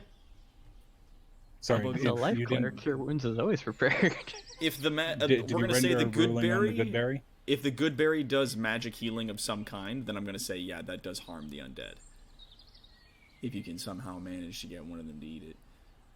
Well, not just that, he has no esophagus. Well, I mean, like, he is undead, so he can eat, in big quotation marks, in a way that he could comically pour wine down through his ribcage or something. I was liking to imagine that I just start painting over any injuries that I have it like you would with war Wait. paint. Question. Yes. If potions still work on him, if he No. drinks a potion and we have a bottle to catch it as it comes out his ribcage, can we use the potion again? Just have you put like a big basin underneath him and then just start dumping potions on him to see if that works. Well, Oh, fuck. there's two things. One, when he was talking to Shaman, he was like, "Do you have any healing potions that would work for me?" Shaman responded that not only would it be kind of complicated because you do need to ingest a potion in order for it to work, you can't just pour it on a person, that it does do magical healing, and it would bring harm to the undead normally. So Well, I just he mean was potions going and- to look through, though, and see if there was anything that he could make, either potions or some other object that could heal skeletons, much like Talon. Well, I didn't just mean healing potions. I meant potions in general. Say like potion of haste or something. Would milk heal him? That's all Drinking Jeez. cartons and cartons of milk. Let's do this. Like, runs off. It's good for your bones. This isn't freaking One Piece. Standard potions, I'm going to say no, but other magical items affect him as normal. So if he has like a magic necklace that gives you like speed boosts or whatever, then that's sure. But I don't think we're going to be coming across a lot of like a potion of speed and a potion of strength and a potion of concentration or something. Like we're not going to be seeing a huge amount of those. So yeah. I'm going to need an unimpressed skeleton face for every time we come across something that I just can't eat or drink. Something tells me I need to get into potion making. What? Why? Specifically to tell Because Valorant. alchemy is awesome. I'm making all these lovely things that we can use to help our party. Except you. Like you, Dalaran. Not for you, Bones Malone. I'm joking. Okay, we've tucked in our gobbo friend, and we should go find the staff. And now Yeah, we shot the shit you've long discovered enough. that that Sneck is a budding cleric. Yeah, so as you guys head back out, you re-enter the forest as it was, and start making your way back through the trees and heading to the south and west. It's quite far, so it's gonna be a good couple hours of travel. Is there anything that you guys are saying to each other or doing as you travel? I'm gonna happily munch on the other half of that brick of granola. Ooh, Try not to break it too. Oh, Mumshin. What Munch. exactly did my mother pack in my lunch? So you inside this little like sort of wrapped cloth package, you find yourself a sandwich, and it has on it some beef that has been roasted, a little bit of cheese, and a sauce that you can imagine might be one of your father's attempts at homemade mayonnaise. Fair enough. Yeah, do you guys break for a rest through the woods? Yeah. You put hit like a Like little take bit a of short rest at some point. very short. Mm-hmm. Yeah. Cause like me and Snack, we have very short limbs, and we're probably walking like double speed to keep up with everybody. Yeah. So you guys take like a short like half hour to an hour. You just gotta like sit down and enjoy your food as you're moving along. You definitely still have a lot of daylight because you need to bring this amulet back before sunset. And it's maybe around midday at this point. With the traveling that you've done, you're in pretty good shape in terms of distance. So Talrand finds assorted berries and whatnot easily on the way and hands them off to the assorted people who actually eat food. Ooh, yeah. Do me a survival roll. I don't have to actually. Oh no? Part of my background is wanderer. Huh. I can find food and fresh water for myself and up to 5 other people per day. Oh, good. Just do it. Just at random. So Just do it. Handy. small Do game. it. We'll stop. We'll roast up a rabbit or two. So while we're resting, I'm gonna pull out my little thumb piano, and I'm going to play a song of rest. Oh. So you guys are enjoying some of your food. There's assorted berries and some fresh water that was found at a stream. And yeah, this nice, lovely music that really helps you guys feel rested and refreshed. It'll also restore any hit points. It also so here, I'll just click it so you guys can see. Hang on, how do I make it do the thing? You go into spells. Just and click you just click on it. It's not in spells. It's in my features thing. Let's You can have just a click look. on the name of Hang it. on. Click the speech bubble next to it. Okay, hang on. Oh yeah, there you go. Yeah, there we are. Song of Rest. There it is. Beginning at second level, you can use soothing music and orientation to help revitalize your wounded allies during a short rest. If you or any friendly creature who can hear your performance, regain hit points. At the end of the short rest, by spending 1 or more hit dice, each of those creatures regains an extra 1d6 HP. Cool. So yeah, you guys feel very refreshed as you're sitting through the woods. And this is good. This is very nice. Shortly, as you guys are sort of, eating the last of your food and kind of stretching a little bit, I want everybody to give me a perception. Okay. Everybody. We don't have passive everything. perception anymore. We do. Yes, we do. Oh, we do? Is that on character sheets now? I thought they took Yeah, that out. It's It's right 10 plus. underneath the skill list. It's 10 plus your perception score, Oh, and that was good. There's passive wisdom. which says perception next to it. Oh, and then what the Passive wisdom first. brackets perception. Oh Yeah. yes. Oh, okay. So my 'Cause passive it is can be used for 12. other things. All right, cool. I just not in the spot where I'm used to it. That is cool. All right, but either way, we'll give you guys a chance to do good on that. I did less than my passive. That's Yes. okay. Passive perception is usually just like when the DM wants to spring something. Mm. You roll when you're actively looking for something. Yeah, you know what? Then I don't- everybody give me your passives then. Let's do that Okay. instead because this is just I don't know something. Unless someone wants to say they're actively looking. Sorry, I don't know if it matters, Doc, but we, with my natural explorer, we're always alert in the forests. Oh. Even when we are engaged in another activity while traveling, You're always we remain alert. We're alert to danger. Nice. That's good. Okay, good. Cutie is on a roll tonight. How are you?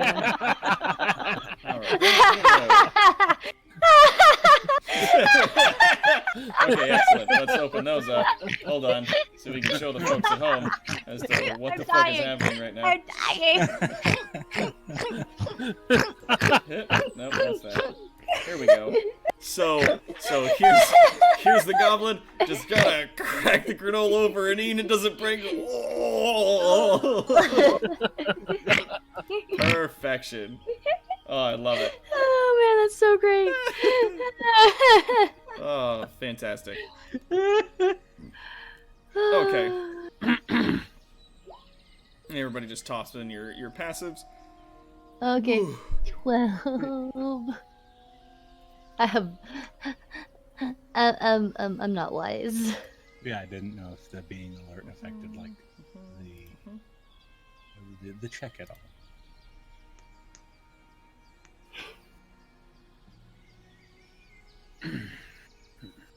What? What? Cutie's still going. Good lord. Yeah, there we go. We got another one. Boop. Just unimpressed. Fantastic. Oh my god. Oh man. Hup, hup, Yes. come back to me. All right, so you know what? Planthier, Esteban, you two, just in the edge, in the bushes, in the distance, you could swear that you saw running through the trees a small pack of kobolds.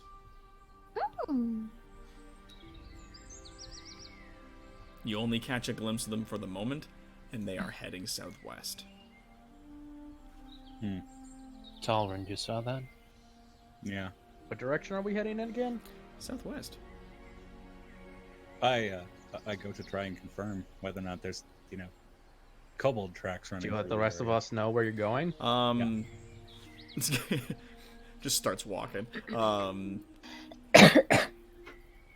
know, I'm gonna say, give me another active perception roll because you're actually looking now.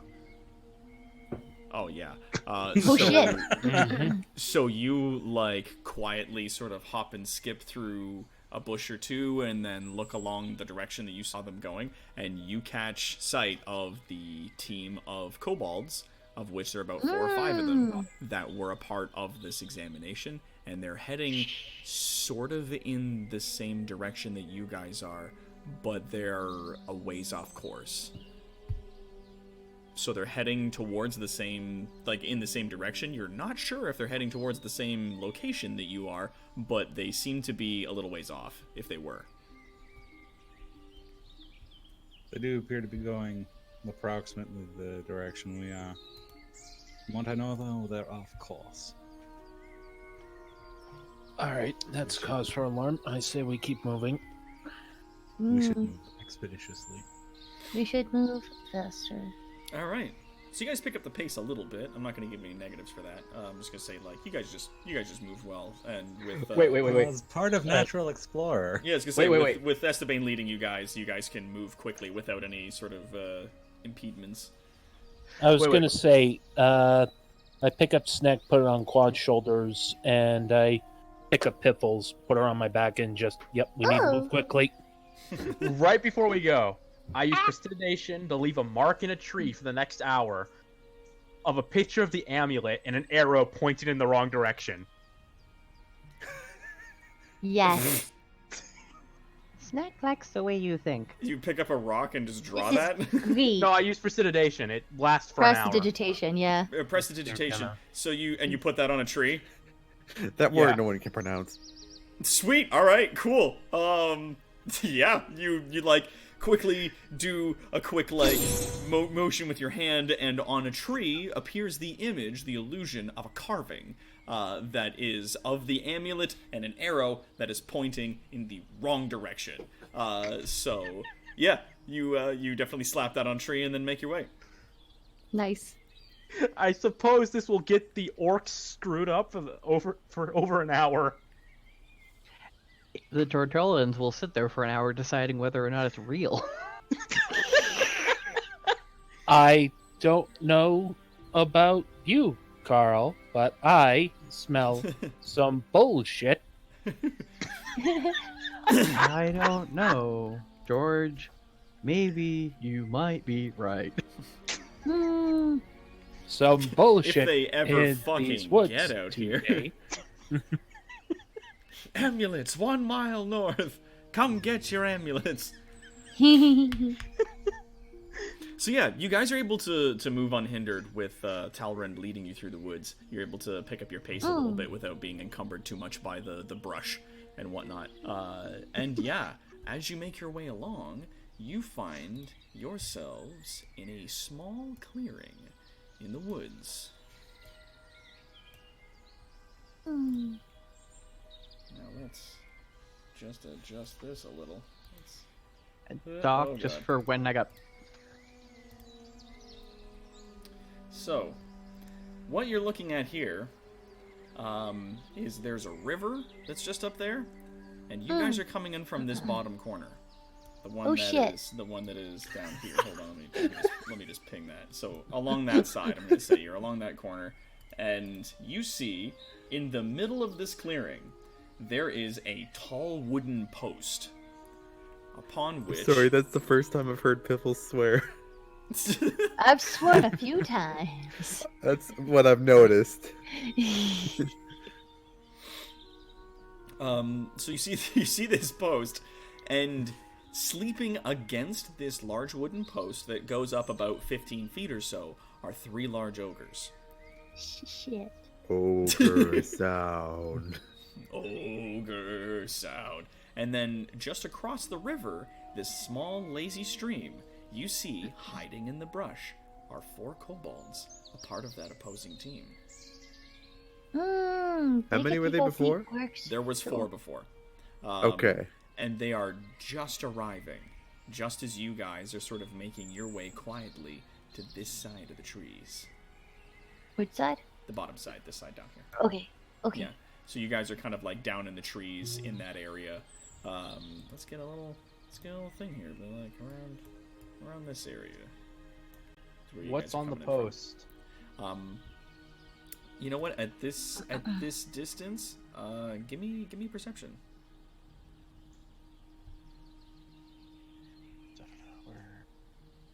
I'm gonna perceive stuff too. Percept. I see everything. I see my foot.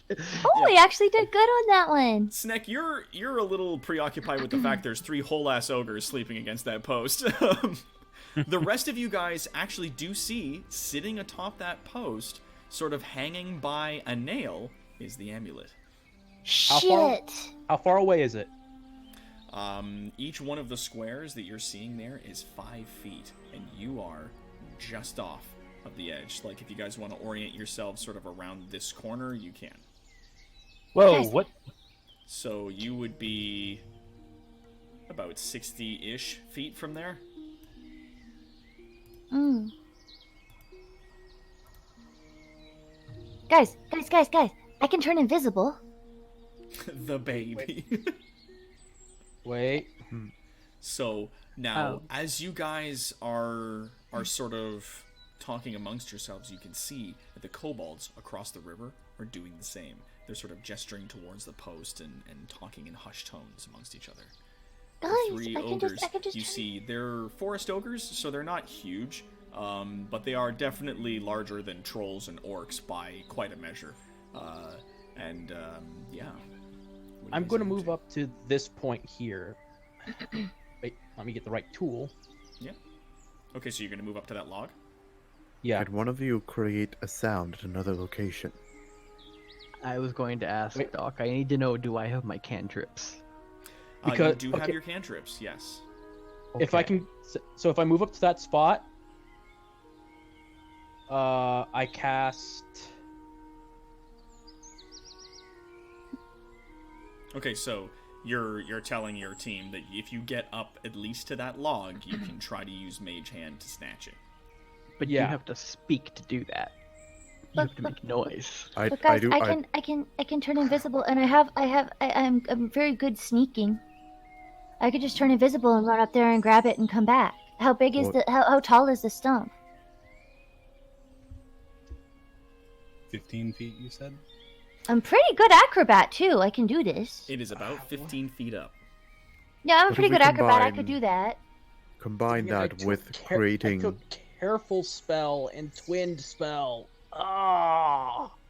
And if they discover me, I can always just thunderweave them. I What if have we an idea. combine that with Which will someone push them creating a down. sound across the river to make the ogres aware of the kobolds? Yeah, let's do that. Okay, I can turn invisible and somebody cause distraction. Okay, I'm gonna put you guys on the map here real quick. Yeah, it makes it a lot easier. I'm just gonna nav you guys from our previous thing. I'm just gonna Yes. go ahead and grab you lot. We're gonna copy, and we're gonna actually, you know what we're gonna do? We're gonna, All right. Yep. Caleb's just going to pipe in. We're gonna I have an idea. to this area, and we're gonna paste. It's actually a combination of Right, that your could be idea, What's your thing, Caleb? it's actually a combination of your idea and points to Biffles and points to Alloy and your idea. Now hear me out on this.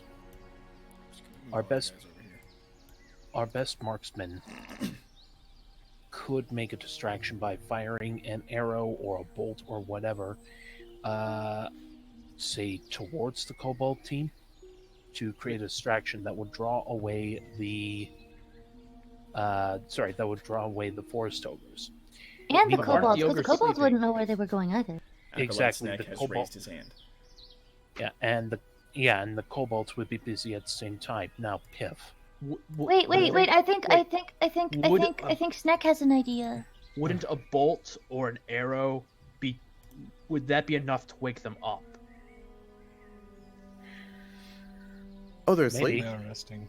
If the target is loud enough, Snack has a plan. What's Sneck's plan? If Snack can sneak along the edge, kind of quietly, and Snack can make a really, really loud noise come from where those other kobolds are. Oh, let's do that! Team Tiny! all right, just one thing. Yes. Your invisibility spell, does it affect only you, or can it affect others as well? It only affects me. If Alright. casted I a don't. I high- turn- I don't want to go near them. I can cast it on somebody, but I'm a really good sneaker and I'm good at acrobatics. Okay, well, here's the thing. My heritage allows me to fly. What Yeah. I'm thinking is, Ooh. if we cast invisibility on Caleb, someone makes a noise to draw the attention over to the kobolds. then I then sneak while- up to the post, fly But the straight up, grab problem- the amulet, the- and the- run.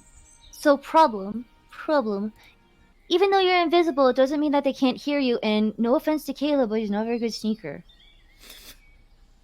Well, there's no broken glass around here, now is there? No, but there's all kinds of things you can trip on. Is it going to trip on them in the air? Maybe. I don't know. He's not a good sneaker. It'll Fuck. only allow me- gonna Snack's pretend that I didn't hear that. going to point out, we don't know that you can just grab it. Actually, let's try this. Oh, this is true. What if it's booby trapped? Well, I have tools and experience in this matter. But I also have Thunder Wave, so if I get all the way up there and shit goes down, I can just like force blast them 10 feet away from me. Here we go. And I'm just gonna like gesture to my kazoo. How many times can you cast invisibility? Only, I can only do it like a couple of times a day, but like, yeah, I can only do it twice total per day. And it's a little harder to do it the second time. I was about to say, why don't you both go invisible and try it together? We could do team invisible. Mm-hmm. This might tire me out a Does bunch. that spell not require you to concentrate on it? Let me see. If Concentration up to 1 hour. So, So if you keep concentrating, then she which can is only using have- your free action, and as long as you're not interrupted, then for up to an hour you can continue doing that. exactly. And so long as I don't do any, like, as long as I don't attack something or cast something, I stay invisible. So if I get all the way up there, No, you can and cast shit hits other the fan, spells. I can still cast Thunderwave. Yeah, but if I cast it, then I turn visible. Piffles, Yes, the spell ends when the spell ends for a target that attacks or casts a spell. All right. Piffles, Yes. if you can make Snack invisible, then Snack can sneak better, and then once Snack gets close and that makes noise, then Snack won't need to be invisible anymore because ogres will be chasing other kobolds. Just This is that way true. that way the other kobolds don't see that Snack is coming and don't know what's happening. But Snack, how are you at climbing? Oh no, Snack's not going anywhere near the pole. Oh, so you want me to cast invisibility on you and on me? No, Yeah. Snack just wants you to cast make Snack invisible until Snack gets over that way. But then, This do is I true. snatch Once the you- thing, or do you want the Genasi to do? Snack doesn't care who gets the thing. Snack just needs to make sure other kobolds don't see Snack while Snack's getting close enough to cast spell. Okay, well, I can cast it on you, and I can cast it on. Cast it on who? I can cast invisibility on Snack and on. And on yourself? I can. Okay. You'd Sorry, have you you'd kept have cutting out right at the end there. I wasn't sure. Oh, sorry, my you would, microphone. as the spell requires concentration, you can't concentrate on two spells at the same time. You'd have to It's wait okay. until Snake Uh, loses his invisibility first. And Snack will lose Snack's invisibility when Snack casts another spell anyway. It's okay. Snack's okay with not being invisible at that point. Snack just needs to get close enough without being noticed in the first place. But it'll be easier for me to sneak up while I'm invisible before they're distracted. No. Yeah. You make Snack She's gonna invisible. tilt her head to the side because she's not the brightest. You make Snack invisible. Snack Yes. will get close to kobolds. Okay. Snack will lose invisibility by making noise from kobolds. And then I then go you can make invisible. yourself invisible, and then you go get dagger Oh! thing. Another idea too. Snack If we will can just we run. can we combine this?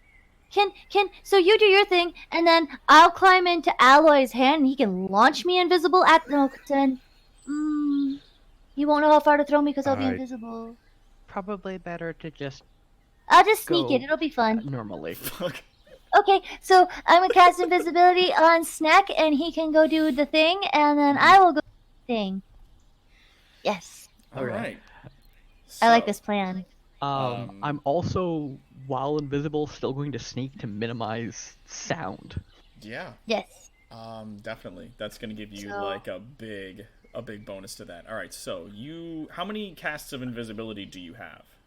I have 2 level 2 spell slots, so I'm Right. spending one on him and then one on me, and that's both of them essentially. Doesn't invisibility grant advantage to sneaking?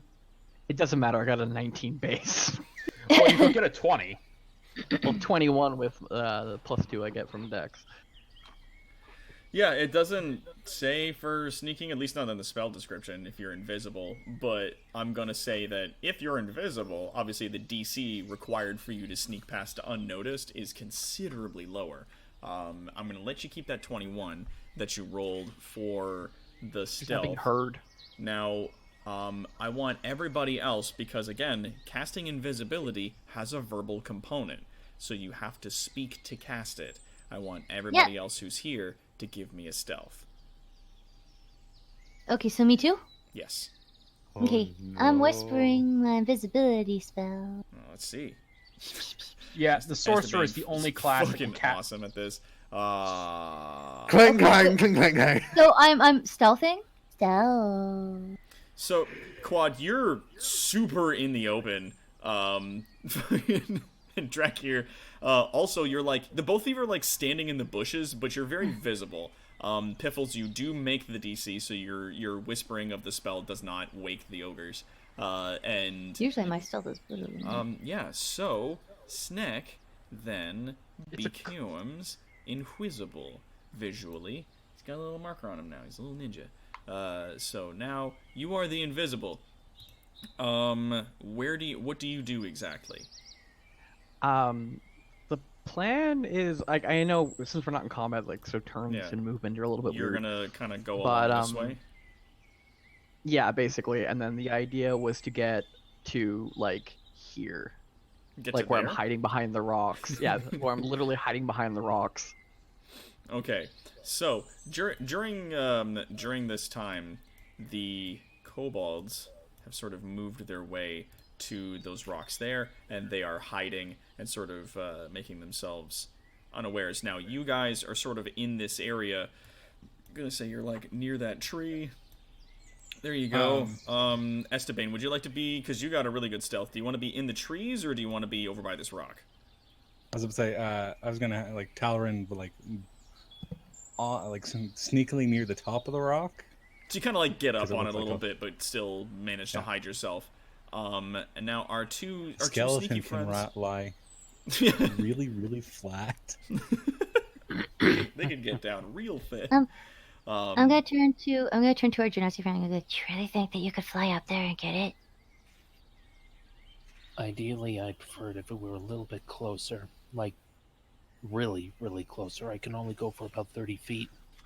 Okay, then I think I'm gonna stick to my plan and I'll sneak it.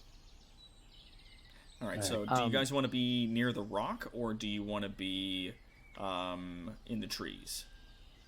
I got a long way to sneak. Can I sneak up to where Talrand is? Absolutely. Yeah, we can say you're by that rock there. Okay, I'm gonna go over there. Caleb, do you go with her? Actually, I got a question. Yeah. What's up? This downed log right here, Mm-hmm. would that count as cover? It is if you lie prone. If I lie prone? Yeah. If you get down, you can like sneak in under it and like not get under it, but you can lie down next to it, and it would occlude their sight of you. You I'll do got that. Metal Gear Solid it. All right. You know what? I'm gonna let your stealth check that you gave me here, because that was a 23. I'm gonna let that ride, and I'm gonna say you make your way up to about here, and I'm gonna put a little like you're sneaking and you're prone, so we'll put that little marker on you there. All right. So, as Snack, because you're like making your way sort of across the side and then across the river, let's have a look here. Snack, you gave me a 21 stealth. Yeah. All right. So And I'm invisible. even as you're going across, you get to the river and you very gingerly start sort of like stepping your way through the water, and your feet barely make any noise. Now, as you guys are moving into position, the kobolds, they do notice you, and they very slowly start to make their way to the edge of that river. Oh, perfect. I'll give you guys a couple of seconds if you want to do anything about that. We'll let Snake do his thing. Yeah, let the snack do his stuff. I'm just gonna peek out to see what's. I keep my bow at the ready. And I'm gonna prepare to get myself invisible as soon as he becomes visible. Oh, this is gonna be bad. You see, they do I very hide similar in to the heavy same thing armor. that you were doing, Snick. As they start to enter the river, they are moving very, very silently. They Oh, are shit. like just taking very slow steps as they approach the post, and they very similarly seem to have the same idea as you guys, is they're gonna try to steal it without engaging the ogres directly. So, can I cast this thing Snack, now? now. Yeah, no, whenever you're ready, you just let me know when you want, like, if you want to do it now, or do you want to let them get closer? Nope, I no, think now that's works. We're in the good, 'cause water. that gets him away from me. I'm going to use the cantrip Thaumaturgy and make my voice 3 times louder than normal, and at the top of my lungs scream, "Hey, you guys!" Hey, Oh, you guys! My fucking Hey, god. So you you suddenly screech at the top of your voice, "Hey, you guys!" And those fucking ogres, they wake the fuck up. Immediately they stand up and they go, "Hey, hey!" And they look over in your direction. They don't see you because you're invisible, but they do see the kobolds who, if they do everything not but visible. shit themselves. But he's behind the rock. Yeah. Okay. Oh wait, no, I'm yeah, not because you cast a visible, but I am- cantrip that would make you visible again. Yeah. Yeah, so he's behind the But rock. that's why I'm hiding behind the rock. Oh yeah, so you fucking you're standing behind this rock and you scream, and these 3 ogres, they wake the fuck up and they look over to where you're yelling and they see the rock and they immediately spot the 4 kobolds in the river. One of them wildly looks around and they're looking at each other like, who fucking made noise? And it's no one that they can see at the very least. But did they hear it as a kobold, so that they think it's one of the kobolds? Oh yeah. So Yes! the three ogres immediately turn to face the kobolds that are in the river. The 2 of them, like, these 2 immediately moving forward to engage them, and these kobolds very swiftly running backwards into the trees and taking off as these ogres chase after them. One remains at this river's edge, facing in that direction. Sweet. I'm now invisible. Okay, so Bam! Piff visibility. I'm gonna let, because of the last one that you rolled, I'm gonna let that ride. In the stealth check that you gave me. I'm gonna let that Okay. ride. But Okay, cool. as you're sort of standing at that rock, do you make your way towards the post? I'm gonna make my way towards the post with stealth. Please tell me I stealthed. It's looking Oh, like yes! 20. Yeah, you Yes! roll yourself a Sweet! 20. You turn yourself invisible, and you make your way up to this post here. Sweet. Now, about 15 feet up, you can see it better. The amulet is hanging from the top of the post, and it appears as though it's been nailed in. So, like, a nail's been driven through the chain. Frick, I'm not strong. So, if the mage had attempted to use Mage Hand to lift and pull it away, it would not have worked. Okay. Can I break the chain? Like, is it Get a up there and really... check it out. Okay, so I'm gonna do acrobatics while I'm invisible and stealthed. Jesus Christ, 21. Okay, so I told you I'm good at acrobatics, you guys.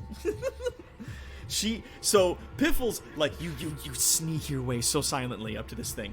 This ogre is standing here every now and then, looking back and forth across the river to see where his friends have gone as they've chased off all these Piffles kobolds. Creed. And I quietly do the best acrobatics thing of my life while I'm invisible, so no one can fucking see me. You so silently shimmy your way up this thing. In the distance, you can hear the sounds of sort of like cracking branches and a tree falling over, and some screeching of the kobolds that are out there, but no like sounds of combat. You don't hear anyone like fighting. It seems as though they're still trying to evade and run away from the ogres. So you get to the top of this post with a 21 acrobatics. I'm going to give that to you. You get to the top of the post, and it's a large rusty nail. To your size as a goblin, it's like an iron fucking stake. And it's been driven down into the wooden post, sort of like through one of the links in the chain. So the chain itself hasn't been damaged or anything like that, but it's there. If you want to try, you could like try and maybe pry it out or try to find a different way of getting it off. Let me take a look in my inventory. If I wedged a dagger underneath of it, underneath the chain, could I use it for leverage to try and break the chain?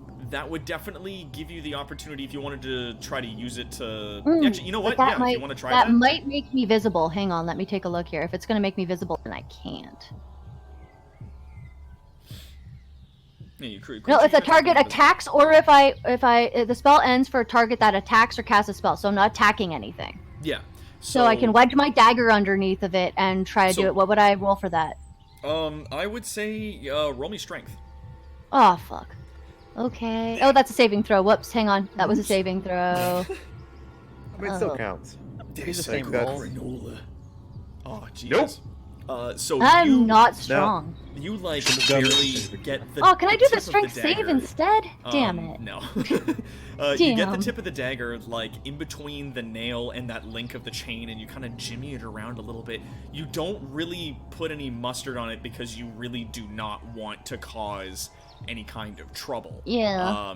Like you do not want to cause damage. You don't want to like make too much noise, and you're kind of like silently sort of fidgeting and jimmying the chain. And it seems like at the very least, when you actually give me a perception. Okay, hang on.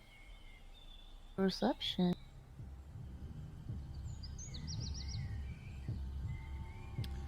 Okay. So no, Did I roll? you No. don't notice anything extraordinary. Like your dagger isn't really able to bend or break or damage the chain at all. Okay. But yeah, it's just like a large rusty nail. The head of the nail is large enough that you can't get the chain up over it. Okay. Alright. So I might try to. Can I try to do something to the nail? Like, can I try to that? Yeah, if you want to try to use like your dagger to maybe like jimmy the nail a little bit and like loosen Yeah, it I can and stab sort of into the whittle wood it out. around. Yeah, I'll do that. What do I have to do? So Is that if you're gonna dex? if you're gonna be stabbing into the wood and like really going ham on it, I would say that might count as an attack. Otherwise, it's a strength roll. Oh, okay, no. Okay, no, I'll do the strength roll. If you're I'm being a gonna little try it. Okay. No, So definitely at an 18. Oh, that's so much better. Yeah. Thank crap, that's so much better. At 18, you like sort of like get the dagger in through some of this wood. It's not, you know, the top of the post obviously is much more porous than the sides. So you manage to like get the dagger in there and jimmy it around a little bit. You loosen the nail and very gingerly you raise the nail and you take the amulet and you put the nail back down. The amulet is now floating in the air in front of you. I'm gonna grab it real careful to make sure it doesn't make any sound. Okay. Let's see. Okay. I was just going highs or lows, and it's low. So, Yes. a lot of the noise that you hear in the woods has stopped. Oh shit. Okay. I'm gonna roll a stealth and I'm gonna jump off the top of this thing. Oh shit. And give actually me no, acrobatics. maybe I won't. Okay, I'm gonna give you an acrobatics and then I'm gonna do a stealth Fucking to run 20. back Okay. to them. And then I'm gonna do a stealth Okay, turn back. so Okay. you Okay, fucking, I like, expect this stuff. just so gingerly, you like leap and you land on the ground and you're fine, and then you take a step and you break a branch. And I'm just gonna gun it back to where my team is behind here because I'm still invisible. So I'm just gonna. But there's like that amulet just floating in the air. Well, no, anything that's on my person is invisible. If you jam it in one of your Does pockets, it enter it? actually, you know No, I'll what? jam it in my pocket so it's invisible. It is Yeah. strangely, alarmingly, as you put it in your pocket, it's still visible. Yeah, Fuck. this is one rule that is kind of up to the DM in terms of how Balls. invisibility works. So it's up to Shit. Okay, then I'm going to hang on.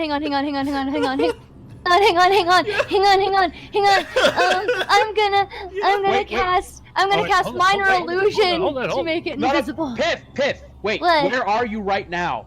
I was gunning towards you guys, so like Alright, I'm okay, probably So, about like, halfway here.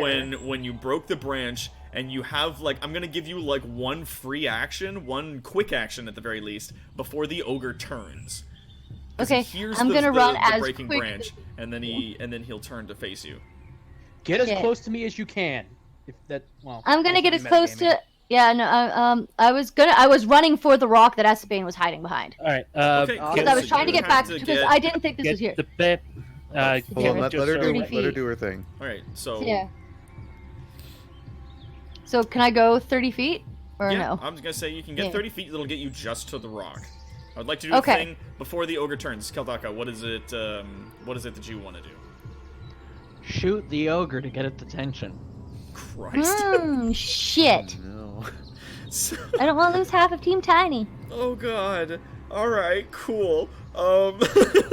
No. Ah. There's no way we could save you, dude, if you did Oh that. God. That's okay. I'm well aware. Neat. Cool. Great. Cool. Neat. So. The ogre, like, you hear the branch break, and you see the amulet sort of bobbing through the air as it's making its way along, and you hear, like, the snap of a twig, and the ogre goes, and goes to turn, and you, quick as a dart, stand up and you shoot your arrow towards the ogre. Roll me an attack. This is a surprise. Oh, I Oh, guess you roll with advantage on surprise attacks, don't you? Yeah. Mm. Yeah, I forgot about that. Yeah, so Sorry. roll I me pressed another the one. button.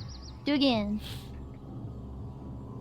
Oh, Yes! Dope. So yeah, I was just gonna take the first one from the next thing because it would have been the 8 and then the first of whatever was, which is a 22, and one of your arrows definitely fucking makes purchase against him, doing 8 damage, clocks into his shoulder. now He I run. roars, and just as he's making noise, boy howdy, just as you stood and shot your arrow Oh, at the ogres, fuck. Our squishiest person. return to the woods. They just come through the trees, and they're standing about here and here. These 4 kobolds are gone. They we're just gonna dead. Remove them. So yeah, they've just re-entered this area, and boy, I can attack and move. oh good. No, So- you are a double move. You are running, dude. Get the fuck Run out of across the river. Dodge. You are Yeah, going no, to die I'm against going that the way. ogre. Like I am running, arrow. I am running my ass off as fast as my little legs will carry me that way. Oh god. So well, here we go.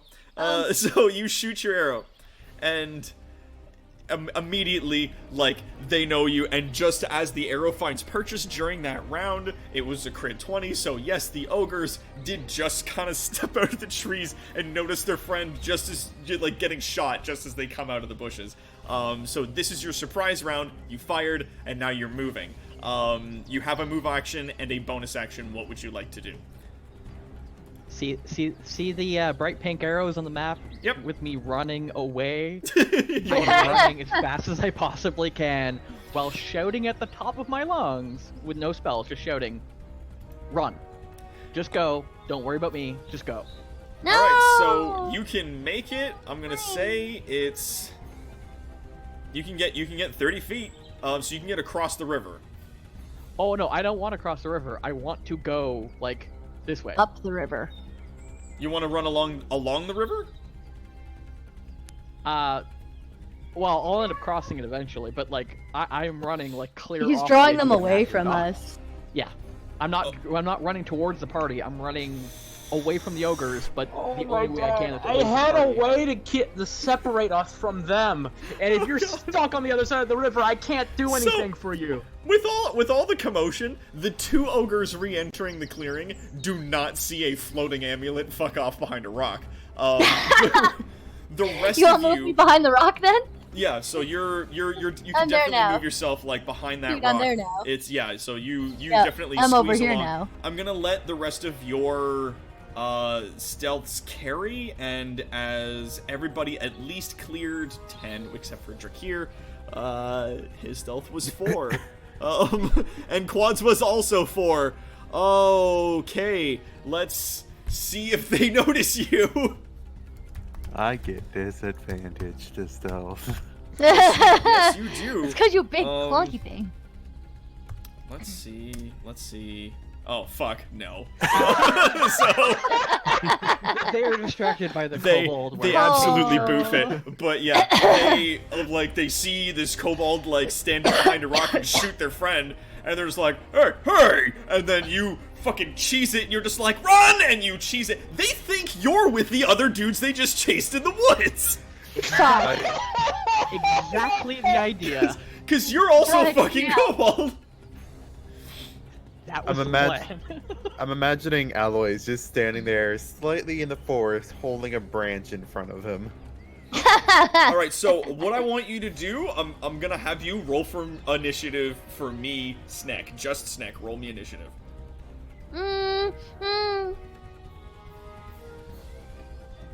I'm That's a scared for 19. King Kai. Okay, so you definitely make it up along this river here, and then you bail into the fucking woods. Like, you just keep running in that direction. You're following the stream eventually. Like, maybe do you keep following the stream, or do you try to deke into the woods at some point? I would dig into the woods at some point. Okay, so you take off up across the side of this river, and you're just like absolutely peeling across the gravel, and then eventually you dive into the trees, and you're making your way just through the bushes and branches and things like that. I want you to, as these 3 massive ogres are just like pounding along, chasing you along up the river, and you dive into the trees. Do you keep running, or do you try to hide? Keep running until I think I'm far enough away from anyone other than the ogres that no one will see me. Okay, so looking back over your shoulder, you notice as you continue to run through the trees and the bushes, looking over, you see the 2 ogres that chased off those other kobolds are still giving chase. The one that you shot is remaining next to the post. They don't know that the amulets. Actually, wait, no. Because they think you have it. They just fucking saw you stand up and shoot and then bail. I'm sure one of them saw that the amulet's missing because it's not hanging from the top of the post anymore. The 2 that were like right behind you, they are like still giving chase. They are massive creatures, so despite the fact that their movements and their agility is not entirely as quick as yours, they are still quite fast. They're considered large creatures. They can move at almost your speed. So you're gaining a little bit of distance as you're running from them, but like you're not losing them as fast as you thought you might. The 3rd ogre is a little bit further behind them, like maybe another 30, 60 feet back. Doc? Yep. I want to try something. Yeah, what's up? Okay. I turn to the rest of the team, now that we're together, and the ogres now have we now have some distance from the ogres and all that. Mm-hmm. I say to them, I'm about to do something. As soon as I finish, book it. Okay. And then Oh, I shit. cast Prestidigitation the same way that Snake used Thaumaturgy earlier to increase the sound of my voice and yell out, Hey, ogres! We have the amulet! What are you doing? I said don't- book it! We have distance from them. They will Okay. have changed Thaumaturgy target, and works we can like that. lose them the time it takes to catch up to us. Okay. I'm still invisible, but I have the amulet, so. Yeah. Prestidigitation you can use to augment and increase the sound of your voice a bit, but not nearly as much as Thaumaturgy was. Yeah. Because that spell's very specific, used to make a ton of noise. And why wouldn't you throw your voice against the other side of the river so they'd go that way? Either way, by the Yeah, time change- you cast that, they're already like maybe 60 feet or more up that river chasing after Sneg. So when They you don't let off hear that ya. noise, the one ogre who got caught in the shoulder turns back towards where you guys are. Do you guys bail? Shit. I mean, I'm we've gonna already bail. I would have already been No. told them bail. Oh shit. Get All the right, hell out sweet. of here now. So you guys absolutely cheese it out of that clearing and into the trees. I was Ah, hoping to ah. shake the other two off a snake so he can make a clean getaway. Snack. Um, Trees. Run into the trees. Esteban, what were you saying? Talaran would wait to see if they actually got them off Snack. As everybody else like peels into the trees and you want to stay hidden on that rock? Yeah, well, I mean, I got a crit for my stealth there. Or Yeah, you something did. stupid? You know what? I'm gonna let it ride. As you're sitting there, the one ogre returns and is looking around, and starts to like sniff near the dirt and whatnot around the post, and isn't quite sure which direction that may have come from, but he's sort of like standing near the post, sniffing about.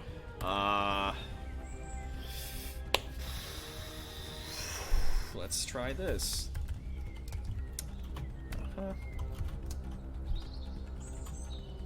Oh, Jesus. As he's sniffing around the large post, slowly, he starts to move in your direction. And I've gunned it out of there. I rolled a ran. d12 and it's literally random. It's 5 o'clock. He's coming kind of down this way. Fuck. Now, I mean, the rest of us are already booking it. yeah, I was I gonna say, booked Caleb, it, are yeah. you already you're gone? Yeah. I'm already gone too. I booked it. Okay, Actually, good. Did you I'm- stay by the log? hear me out. Oh god. God damn it, Caleb. God. No, Caleb's just sort of crouched down, slowly drawing out the rapier. He's just thinking, if I go for the eyes. might buy us some time." TPK. We're gonna lose some people today. Well, you know what? Hey, yeah, you're gonna stay by the log. Are you gonna keep being in stealth? Yes. Okay. As he gets closer, though, I ready a net. You ready a what? A net. Oh, a net. Okay. Fuck. So Alloy and Drakir and Piffles, you guys all cheesed it into the trees, yeah? Yep. Like smart people. Okay. So the two I have of the you are still amulet on there. me. I'm still invisible. I'm fucking. I'm gonna, you know what? This tense situation of this guy sort of moving in this direction, I'm gonna wait to resolve this in just a second. Quickly, we're gonna cut back to Sneck, cheesing it through the trees. These two massive ogres, just sort of like lumbering through the branches and bushes and stuff. Now, you're very agile for your size. You're able to like sort of duck and weave between roots and branches and bushes and stuff. But because of their immense size, these ogres, they really don't need to pay attention to a lot of the terrain. It's not difficult terrain for them. So they just kind of trudge and smash through some of the trees as they're coming after you. So, Doc, Ogre sound. because I'm separated from the party and they Uh-huh. can't see me, I don't know if you want to check your DMs or I can just say it out loud what Sneck is going to do with him being not a normal kobold. Go for it. He's going to keep running until he is absolutely certain there is no way in hell that anyone in the party is close enough to actually see him if he breaks the tree line. And then he's going to drop his cloak and take flight. Oh my god. Because ogres can't fly. Fuck. Roll me athletics. Mm.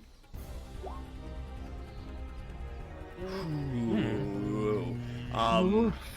Fuck. Well, okay, so you're a good ways up that river in the trees. You break out of the trees towards the river again, throw off your cloak, and your shitty little kobold wings start flapping, 30 and you feet jump around. into the air. And one of the ogres makes a swipe at you and just grazes the bottom of your foot. The other one swings his club at you as they're coming out of the trees towards you. I need you to roll me a dex save. Oof. Mm. Please. Oh! Oh! Oh! Ouch. Oh! That club catches you in the air. Like, it was so fast, you fucking took off. One of them tried to reach up and grabbed you and missed. The other one, with the extended reach of his club, swings with his club and catches you out of the air. And it knocks you unconscious. Fuck.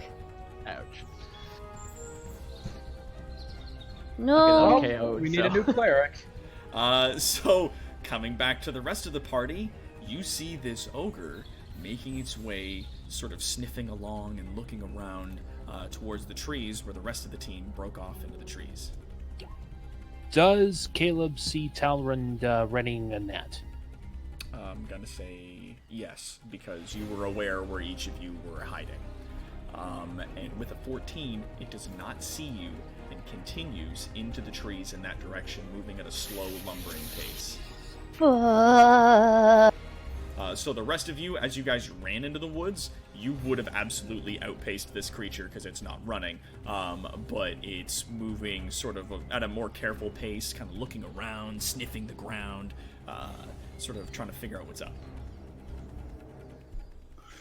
Talvern sleds down the far side of the rock, as stealthy as he can, going after, trying to go through the woods on this side of the river, up towards where Snack and the other two ogres are.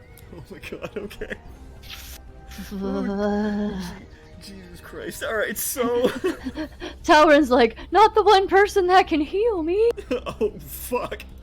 Alright, so you make your way sort of as stealthily as you can up along the river. Caleb, what are you doing before we continue with Talron? Oh shit, our party's split. Yep. I probably would have tried to make a head gesture to Caleb. Okay, then I'll go with him. Alright, dope. So, yeah, the two of you, because this is the end of this scene, I'm gonna let your stealth ride, and that you guys continue to make your way up along the river. As you're moving along the river, heading back towards where the post is, you see the two ogres carrying an unconscious kobold. Fuck. He has been tied up, and I'm going to give him that little icon there. Excuse me.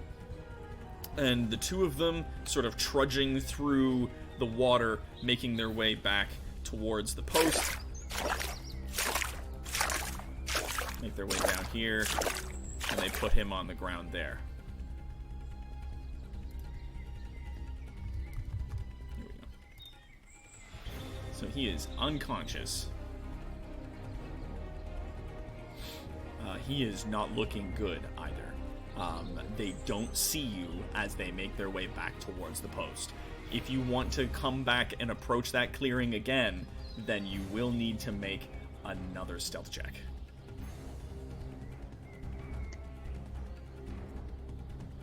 And let's get this music. Hold on a second. I'm gonna go from that back to the spooky music. Not as nice of a stealth check as last time. You. That's okay. So, 14 and 15. Okay. As you guys, so what do you guys do? Describe to me what your actions are going to be with those scores. All right, so just gonna coordinate with Talrund a little. You hide behind the rocks. I'll sneak in, try to grab him, and fly back athletics. Okay. If they chase, I'll throw. I'll drop nets. Oh, actually. I can just imagine you throwing a fucking person-sized net over top of an ogre. Are they large-sized creatures or bigger than that? They are indeed large-sized creatures, so you could still throw a net on it. It's not going to be as effective as throwing it over like a medium or small-sized creature, but you can still use it. Who's It'll rigging a still have fridge? an effect. The checks for the net still say the same in the PH. Yeah? It specifies large or smaller creatures. Oh, good. Okay, cool. Then yeah, it's still going to have an effect, absolutely. But yeah. So, what do you guys do? It mostly needs to slow them down for one turn, because then we can fucking cheese it with an advantage. No, you see, as they've placed the kobold against the wooden post there, as he sits unconscious, and he's been sort of wrapped up in what appears to be some like vines or roots or something that one of the ogres just sort of grabbed from a tree, and they're looking in the southern direction, so they're looking off this way in the woods, because there are massive tracks that go that way where their friend ran off to chase you guys, and they're not exactly sure what to do at this point now that the amulet's gone. They don't know how to proceed, so they're just kind of waiting for their friend to come back. Let's do this quickly. You grab him. I'm going to deploy a hunting trap. This one shifts and looks over that way. All right. But then we cheese it. All right. All right, so Estefan, do you get over to where the rocks are? Yeah.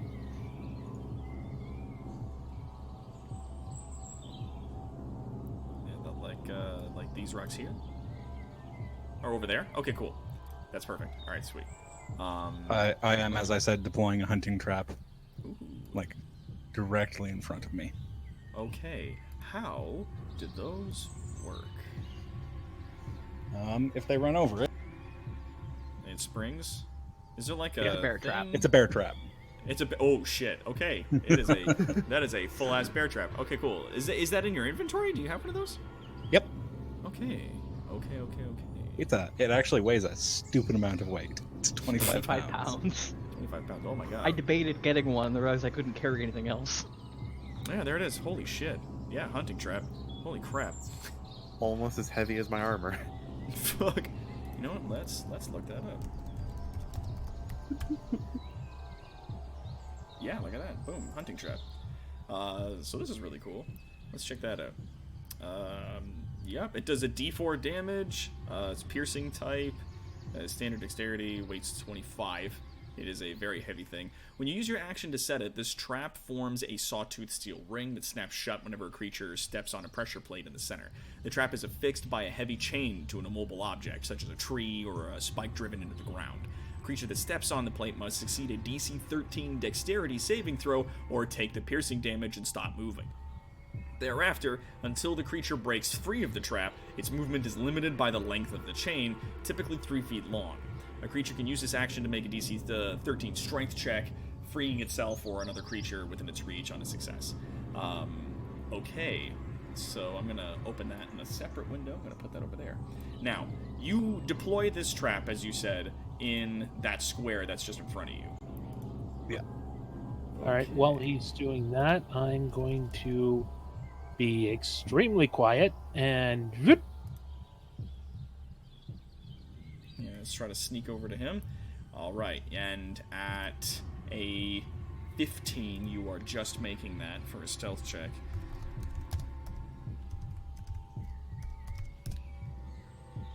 Okay, they do not turn to you. Of course. They continue to kind of look around through the trees. This one kind of steps over a little bit to have a look like, what's over there? All right, I'm What going. sound? All right, I'm going to pick up Sneck. Okay. Give me an athletics to see if you can do this without making any sound with your stealth. Athletics, okay. Not quite, but close. Yeah, you're looking at 15. So you're making that DC, man. You're Well, on that. All right, and I'm going to sneak back the way I came. Okay, good. I'm gonna use this here wagon wheel to represent the trap. What's been set right there, and I'm gonna Close put enough. like a little net thing on it. There you go. I'm just gonna like little there. A little more visible now. There. So there's an object there, and that's the bear trap. Now, do you want to try to nail it into the ground, or do you just want to set it? I would set it and try to wrap it around the big ass rock I'm by. Okay, so the chain that's attached to the massive trap, you're gonna try to like wrap it around and secure it to the boulder that's next to you. I mean, it's a big chain and it's kind of loud. Give me another stealth check.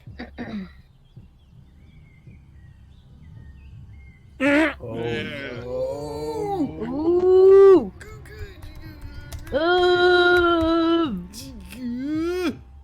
Shit. Okay. What Okay. sound? Shit buckets. Ooh, Yeah. fuck. This Woof. one kind of like takes a sniff and steps over here, and this one steps over this way. As they keep kind of looking around through the trees, they do not notice you. All right, so you guys make it back this way. Do you guys just want to try to cheese it up the river with the guy? Fucking you wanna cheesing it up the river. Yes. All right, so Yeah. if you continue to sneak, I'll let you carry your stealth checks. You guys do manage to sneak along.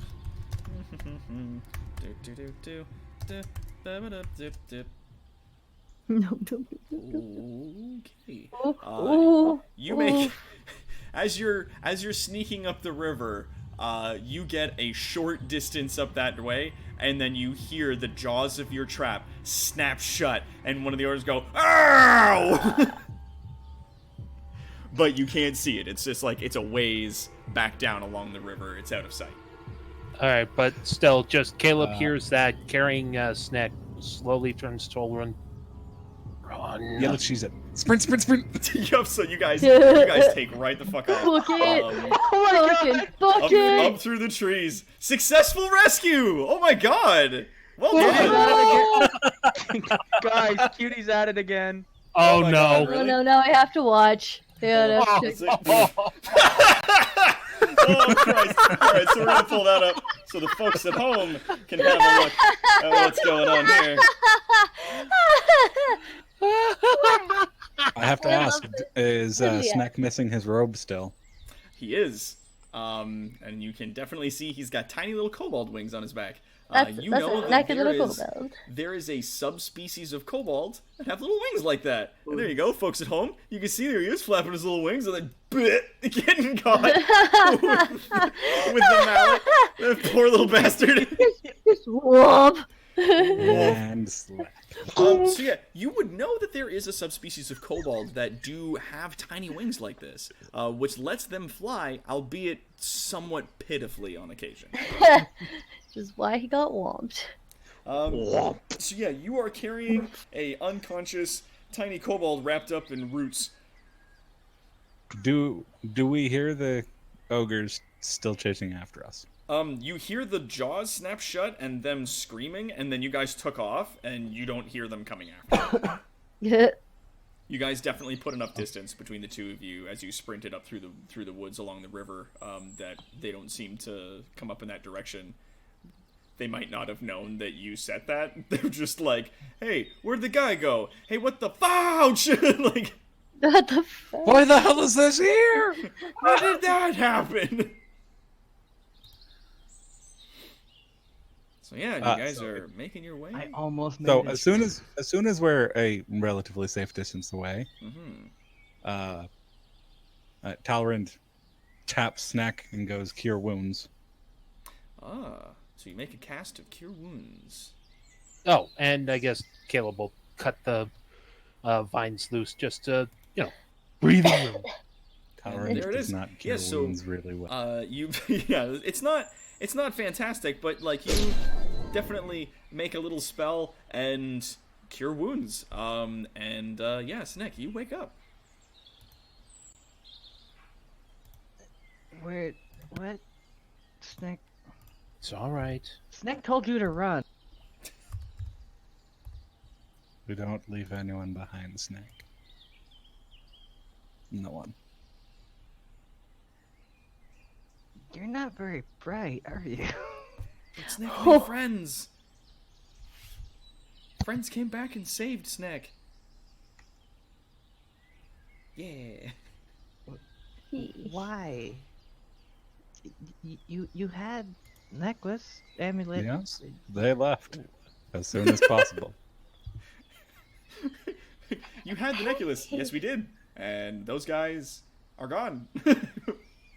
But why come back for a snack? You had the necklace. Because we needed all party. Snack is important part of party. No man left behind. It's at this point that Snack would realize that, of course, he's not wearing his cloak, and his wings are out, and he would immediately dig into his backpack and grab the blanket out of his backpack and wrap it around himself. Your backpack is not with you. Aw, crap. Okay. It might be in the woods where they knocked you out somewhere along the river, but like whatever was on the lower half of your body, so like pants and whatever was in a belt, that's still on you. But if you had like a backpack, then you would have had to have shed that to get your wings out. Yeah, that's true. And even if you had it in your hands when you were using your wings to try and fly away, you would have dropped it when they knocked you out. And so then, yeah.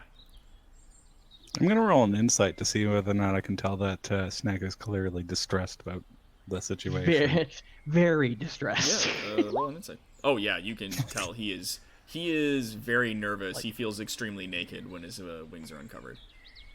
All right. Like let's trying to see. face into the party so that no one can see them, despite the fact that it's almost impossible to do so. You do a very pitiful job of standing up straight and sort of squaring your shoulders and scooching your wings down kind of flat to make it so that they're not visible to two people who are like 3 feet taller than you. Like, Talrind pulls out the blanket from his bedroll that he doesn't have to use, but he carries anyways. yeah. For days like Because today. he like, well, it's like he hunts for wonders and those that are lost. The lost often don't have all the stuff that they need. Talrind keeps a supply. Aw. Aw. Snack isn't worth saving. You shouldn't do that next time. And who the Snack hell is- put that Aw. idea in your head? Snack would actually spread his wings, oddly enough, and kind of just angrily growl, Snack cursed. Snack not worth saving. Snack, Don't- you are don't do the that. only one that can heal me. That makes you more than worth saving. Before we are a group of friends. Snack worth saving. Snack? No, what I have to say isn't out of malice. But I want to know, who the hell put that idea in your head? Who hurt you? Snack kobold. Snack should not have wings. Snack cursed. The way I Snack is see it, cursed. the way I see it, Snack is not cursed. Snack is unique. Kobolds are not supposed to be unique. And who said that? Every kobold, everywhere. Snack's entire life. Actually, yeah, you know what? Esteban, Caleb, you guys would, like, on... Actually, give me knowledge checks. Let's see. Probably be like a nature check or history. History, probably. Well, if it's, like, monster knowledge, I'm not sure. Would it be, like, history? Well, it's like because of the nature of where we are, it could be a history check, but also a You nature know what? check. I'd say There- knowledge, nature, or... knowledge or nature, whichever is higher for you. History would Or be history, for yeah. a society. Which is kind of what this is in a weird way. Whichever one's highest for you Hey, guys. We live in a society. History or nature? Thank you. All right. I got 0 in both. Oh boy. Me too. But apparently that doesn't matter. Sweet. You are well learned in this. Planther doesn't know this particular fact about kobolds, but Esteban, you actually do know this. Amongst kobold society, the ones that, like the subspecies of kobolds that have wings, are often picked on or thrown away, despite the fact that they have superior mobility. The larger number of regular kobolds often shun these few. Hmm. All right. Does Talrin tell Caleb this? I would pass it on. All right. This. What I say to Snack, what the kobolds say doesn't matter. The king has chosen and accepted you. You can clearly heal. You can clearly heal me as a construct of his. Which means you are blessed by his will and magics. He kind of cringed when you say the word blessed, just because he's not used to people viewing him positively, so he kind of like flinch. And kind of just like duck his shoulders down a little bit, like almost like ducking his head so his shoulders come up a little bit, which obviously makes his wings come up, which is contrary to what he wants. Snack help King. Cutie is on fire tonight. Snack. I'll show what Cutie's doing in a bit. I just want to let the party continue. All right. So Caleb, just hearing the information about winged kobolds, just sort of. All right, Snack. They're basic kobolds are telling you that you're wrong because you have wings, right? Snack is wrong, No. but Snack help King. Helping kings makes you right. No longer wrong. Snack. I'm ostracized by humans because I'm because I'm basically not totally human. I'm somewhat ostracized here because of my human heritage. So take this any way you want. But know that I say this with respect and admiration. Every kobold that told you that you're cursed, they are fucking wrong. Snack would just kind of like shake his head, because he's not, again, like he spent his entire life hearing this. It's not going to be like one conversation makes this better. Mm-hmm. And he'll just kind of like look up at you for a second, almost with like a bit of a flare to his eyes, like there's a certain level of defiance in them. Snack is wrong, but Snack helped King. Snack will be worthy. You already are. Now let's find your robe. Let's go find your like shirt. Snack would like that a lot. Yeah. And maybe at some point later we find Snack's bag. That's what I'd say. It should be relatively easy. The ogres aren't exactly stealthy in their tracks.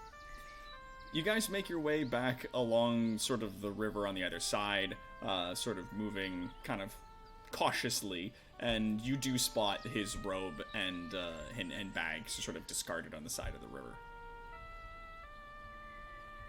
I just kind of grab my stuff and pull my own cloak back on. Talrin packs up the blanket again. Yeah, we just handed it back. I wouldn't have like ditched it on the ground or something.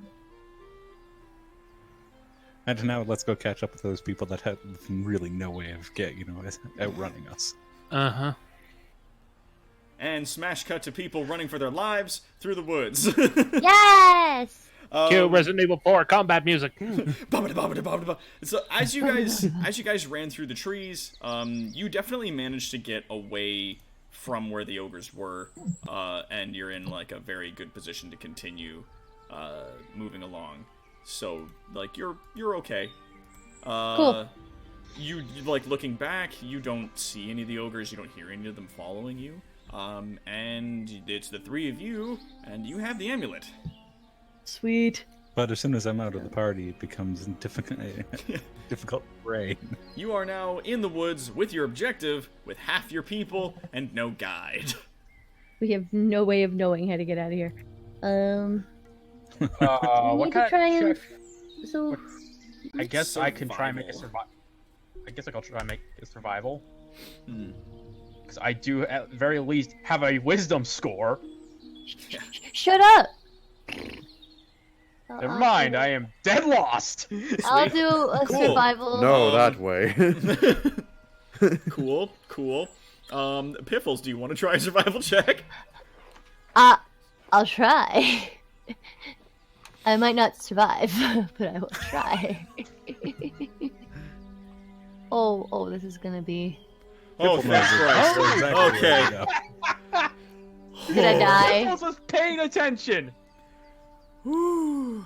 Oh shit! No, I actually. Wow. Yeah, you got an 18. I have done well on 2 wisdom things so far. I am like impressed. Oh, thank Christ. Okay, good. Because I was like, you could get lost in the trees, and even if you have the fucking amulet, it could still get to be the end of the day, and you're not gonna be anywhere. I'm also Wow. technically still invisible. Unless it's been an hour, I'm still invisible. I'm gonna come back to visibility. That and I can track them down pretty easily. Yeah, I'm gonna say that if you guys want to try to meet up with them, you can sort of like give that clearing a wide berth and try to pick up their tracks and find them. If you want to Yes. give me a survival, Esteban. Well, Aloy's We're all gonna- just gonna float on me. Don't you get advantage because you're in the forest, Esteban? I Yeah, roll again. Sweet, cool, yep, cool, sweet, yeah, cool. Cool. No doubt. Is it a no doubt, really no doubt. really easy check because the Warforged is not trying to be sneaky and he leaves like a 2-inch divot every time he steps down? You, like, as you circle around, you give the ogres and the area I feel that they were sneaky. in a fucking... Oh my god, a 3 and a 2. Wow, that's the worst ever. You... Wow. That is like the worst. Wow. That is- you rolled a 2 The and a actual 3 because you worst. get a plus nothing to stealth. I'm just rolling this out of Um, curiosity because I want to see what kind of humor I get Oh, from those it. are actually 10s. I didn't double. It's the first roll is actually 10 That's not funny.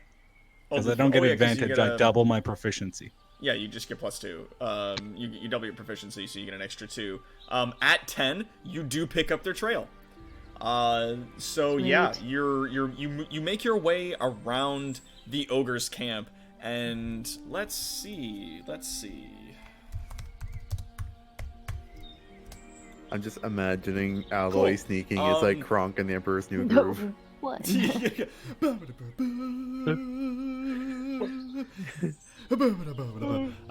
As you're coming along, you actually don't run into the ogre that did go into the woods after them.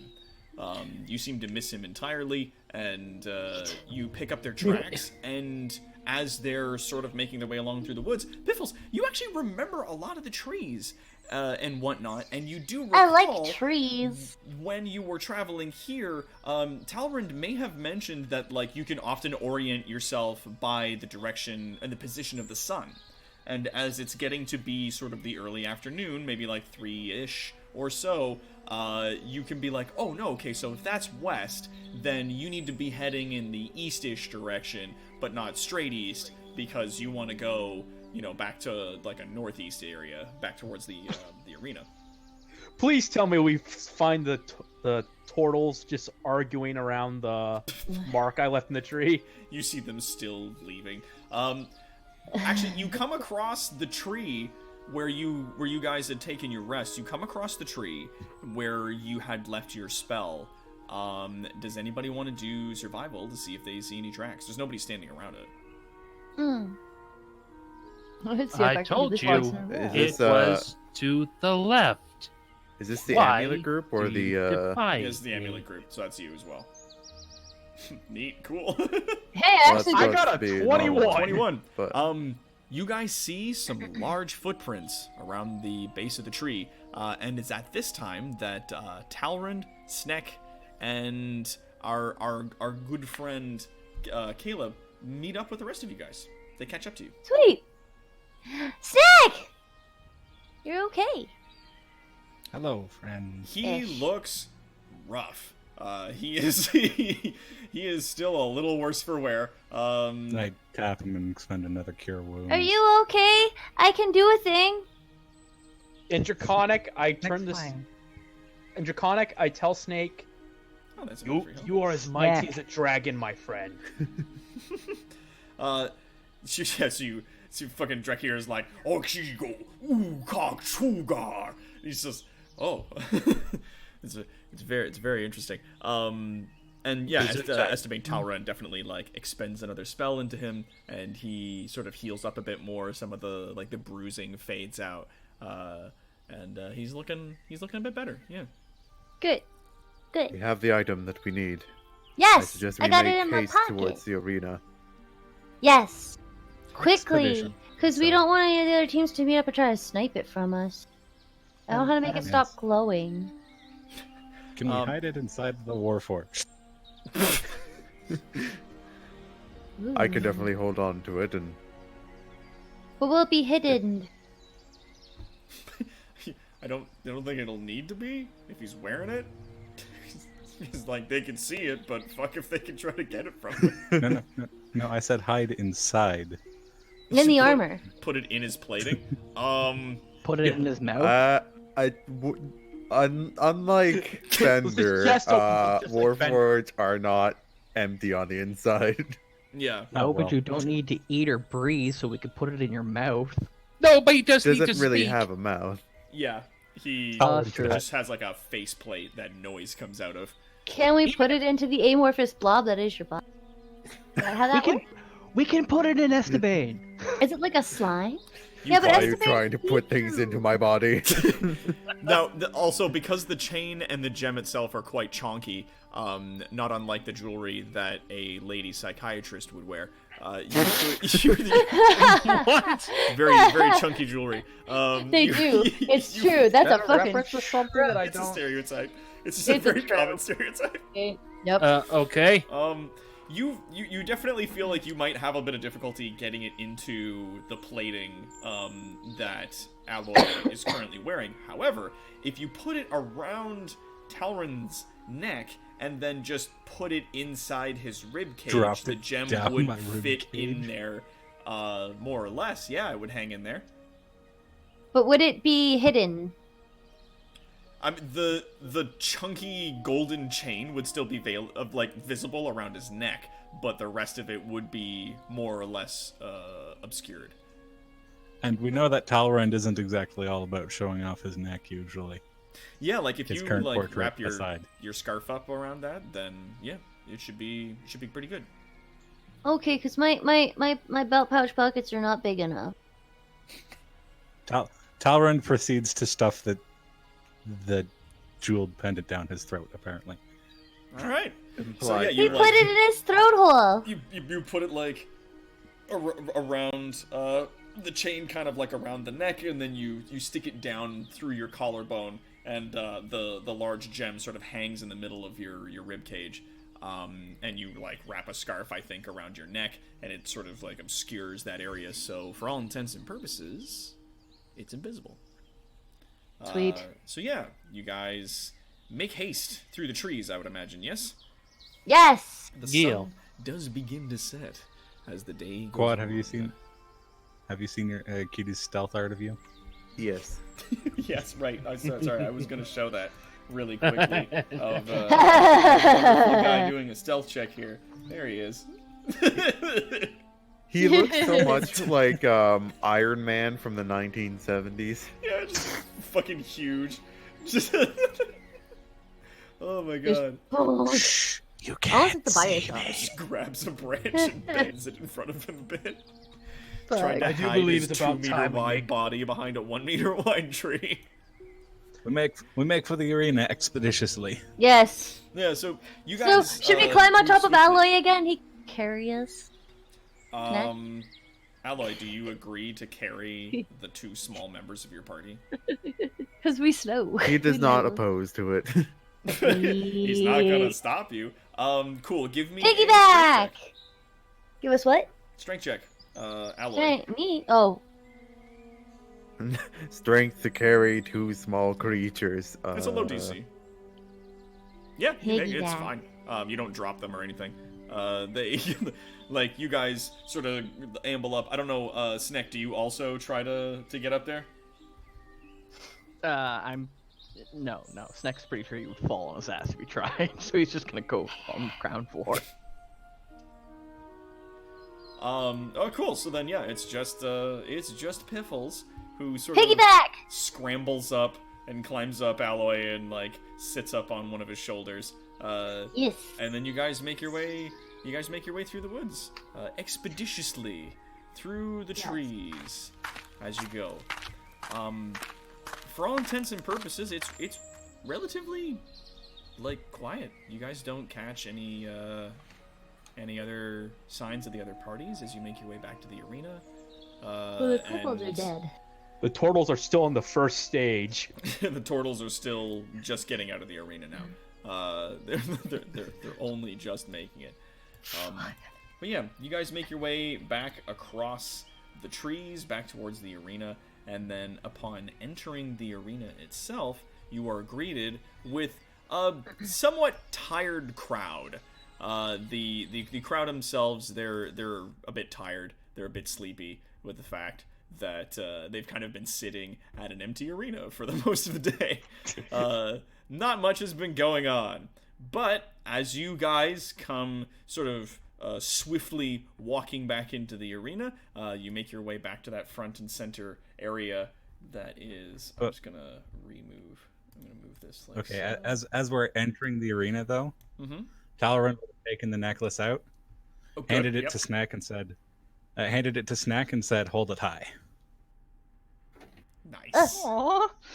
At this point, Alloy is gonna pick up Snake and put him on his shoulder.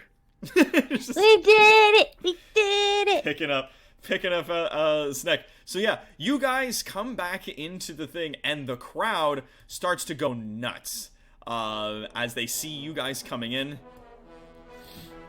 It's very exciting for them as you guys re-enter the arena and very triumphantly make your way up towards the king. And some of the people in the audience, they start cheering and waving their hands and applauding and clapping. And by and large, it looks fine. No other teams have made it here just yet, and the king patiently continues to stand up on his perch there. I'm using prestidigitation to make firework effects. Yes! So you make some fireworks as you approach. Sneck holding the amulet high for all to see.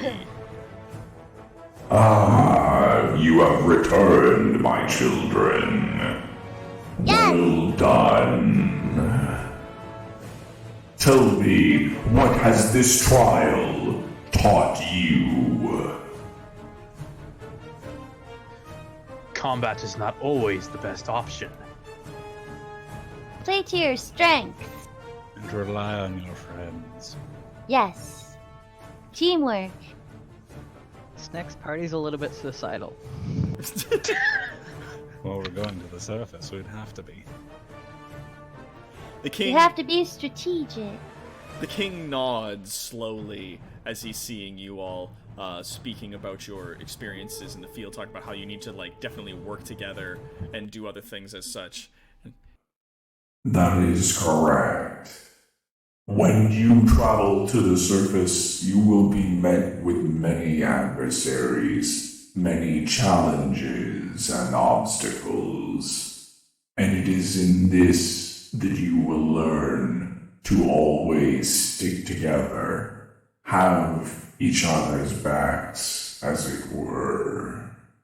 These are now more than your friends. They are your travel compatriots, your companions.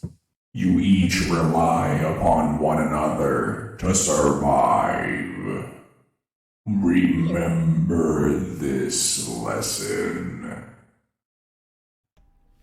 And people in the crowd go fucking nuts about that. Just bananas. People go B-A-N-A-S Yes. out there. So yeah, everybody, yes, next lesson. Clubs hurt.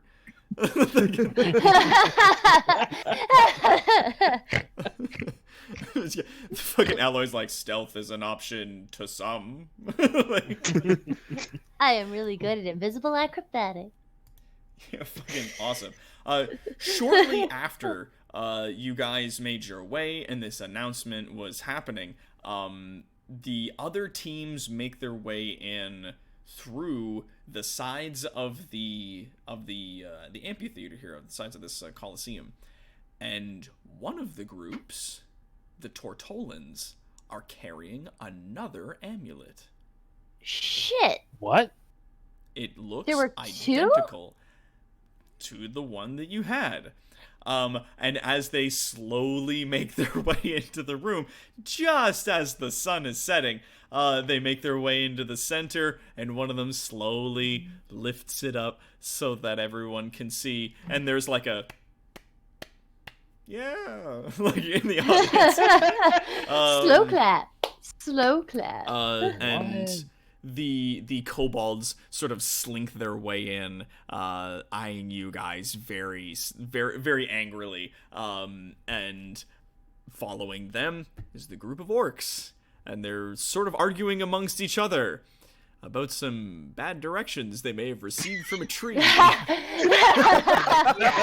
accepted the directions from a tree. Yep. The three of you guys went west. The Tortolans were the only ones that went east, and it appears as though there was more than one amulet hidden in the trees. So the three groups ended up having to sort of fight over the one amulet. The bad directions, as I rolled, actually worked. One of the orcs was like, no, but it said on the tree, it had a little carving of the amulet, and it said amulet in common, and it pointed in a way, and we went that way. Why would that be there if it wasn't there? And he's just like, stupid, magic's a thing. Who's to say one of them didn't do it? And he gestures to the team of kobolds, and they're like, we didn't do anything like this.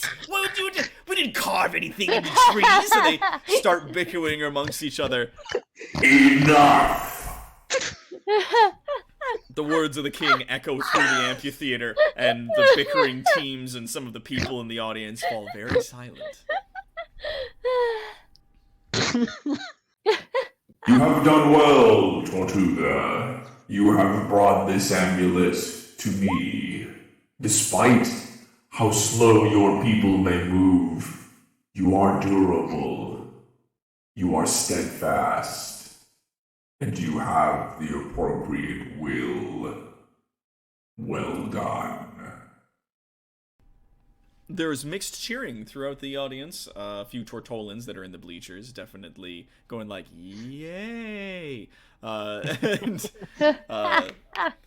There's, you know, like, and they nod and they smile and they wave with their hands at the audience. They're very proud of themselves. With the gesture of one of his hands, the king dismisses. The two amulets vanish. They just disappear into the air, in the little sparkles. Damn it! I want to trade it for my bagpipe. Fuck! So then, Trial 2 begins. As the load of you are standing there, the king then addresses the audience and the teams that have gathered. Strength is more than just physical prowess. When the time comes and you are tested, will you possess the wisdom to push through? And coming in from the far end, all the way, not from the sides, but from the far, far top of the arena, that last entrance that's all the way at the other end there, you see a very old Tortolan making his way towards you.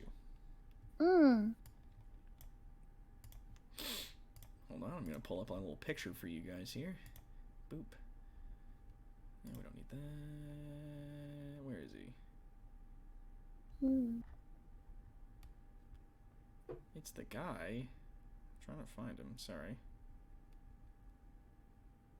Is the turtle great grandpa? Yeah, it's Grandpa Turds. There he is. Awesome. I found him. Let me just switch to map and background so that folks can see when I bring him out here. Boop. There he is. Oh, Grandpa Yep. Turtle. Now, some of you might be familiar with this guy. He is the chieftain of the Tortolans that live on the far eastern end of the woods that are out here. And he slowly makes his way towards your teams, sort of walking with his cane and smiling as he comes along, because he's a sweet little turtle. And yeah, so this is the chief of the Great Root Tribe. Would Talrand know him? Talrand would be familiar with this guy. Not necessarily friends with him, but you would know of him. And yeah, so this is Kuklak. Or sorry, Kuliak. And yeah, so he makes his way across the arena towards you, and he smiles and he goes, welcome, all of you people who have gathered here. I can see that you have put yourselves forward to adventure to the surface in the name of our Cadbury king. cream egg. One Cadbury cream egg. And he turns to speak to the audience, and his voice carries, despite the fact that he's incredibly old. So it's fantastically old turtle. Turtle. Going to this surface isn't strictly forbidden, but it is, however, very dangerous. So those who will go in the name of the king must be found worthy in both strength and wisdom. I am your second challenge. You will answer my riddles. And he smiles to himself. And that is the end of our game for today. Well, this was fun. This is great. And there it is, ladies and gentlemen. That's the end of episode 2 of our wonderful business here. Tricking the orcs was so worth it. That was so great. I was That was like, such a great you payoff. You know what? That's fucking smart. I'm going to fucking roll and see. And I rolled, and I was like, no, they fucked that up. They definitely saw that and bought it. Well, I mean, and it's the one orc that can read common. Yeah. Oh you man, his thank name you was on the everybody in the goblin. chat for your wonderful words. I appreciate you all so much. Excuse me, and thank you everyone for coming out to watch this. This was our second episode of our community campaign here at Evil Incorporated. We'll be coming back to the next trials that we'll be having and see how everyone does. Yeah. This Piff, will be- Piff is gonna love riddles but be terrible at them. This is going to be a good time. So thanks everyone again for coming out to watch. Thank you for your donations, for your bits, your subscriptions. You guys have been absolutely wonderful. And once again, we are joined by Esteban, our skeleton Telrand. Yo. We got Rainer playing our Draconian of... I keep saying this wrong. Drakir. It has been a pleasure. And we got Kaldaka Gray playing our cleric, little guy, little kobold, Snick. Snake's head hurts. Fucking hate that club, dude. And we got Quad as Alloy, our Warforged warrior. Hold on. You cannot see me. Still, Jesus Christ. A 5, ladies and gentlemen. A 4. No, that's a 4. Yeah, because it's That's disadvantage, right. so it's the Perfectly lower of the He rolled two. it, doesn't. Yep. I am Yep. the master of Christ. stone. He took the branch with him. Still carrying him like piece of it. Hiding behind Snack. Oh. And we got I don't know Palanthir, our Genasi rogue Caleb. I need a stiff drink after this. And of course, Envysaurus playing Piffles the Goblin. Hello. And I, of course, have been your game master, Toronto's greatest supervillain and evil genius, Dr. Terawatt. Ladies and gentlemen, thank you so much for coming out. It has been fantastic to see you. We will see you again next week on Monday on our next live stream. End of line.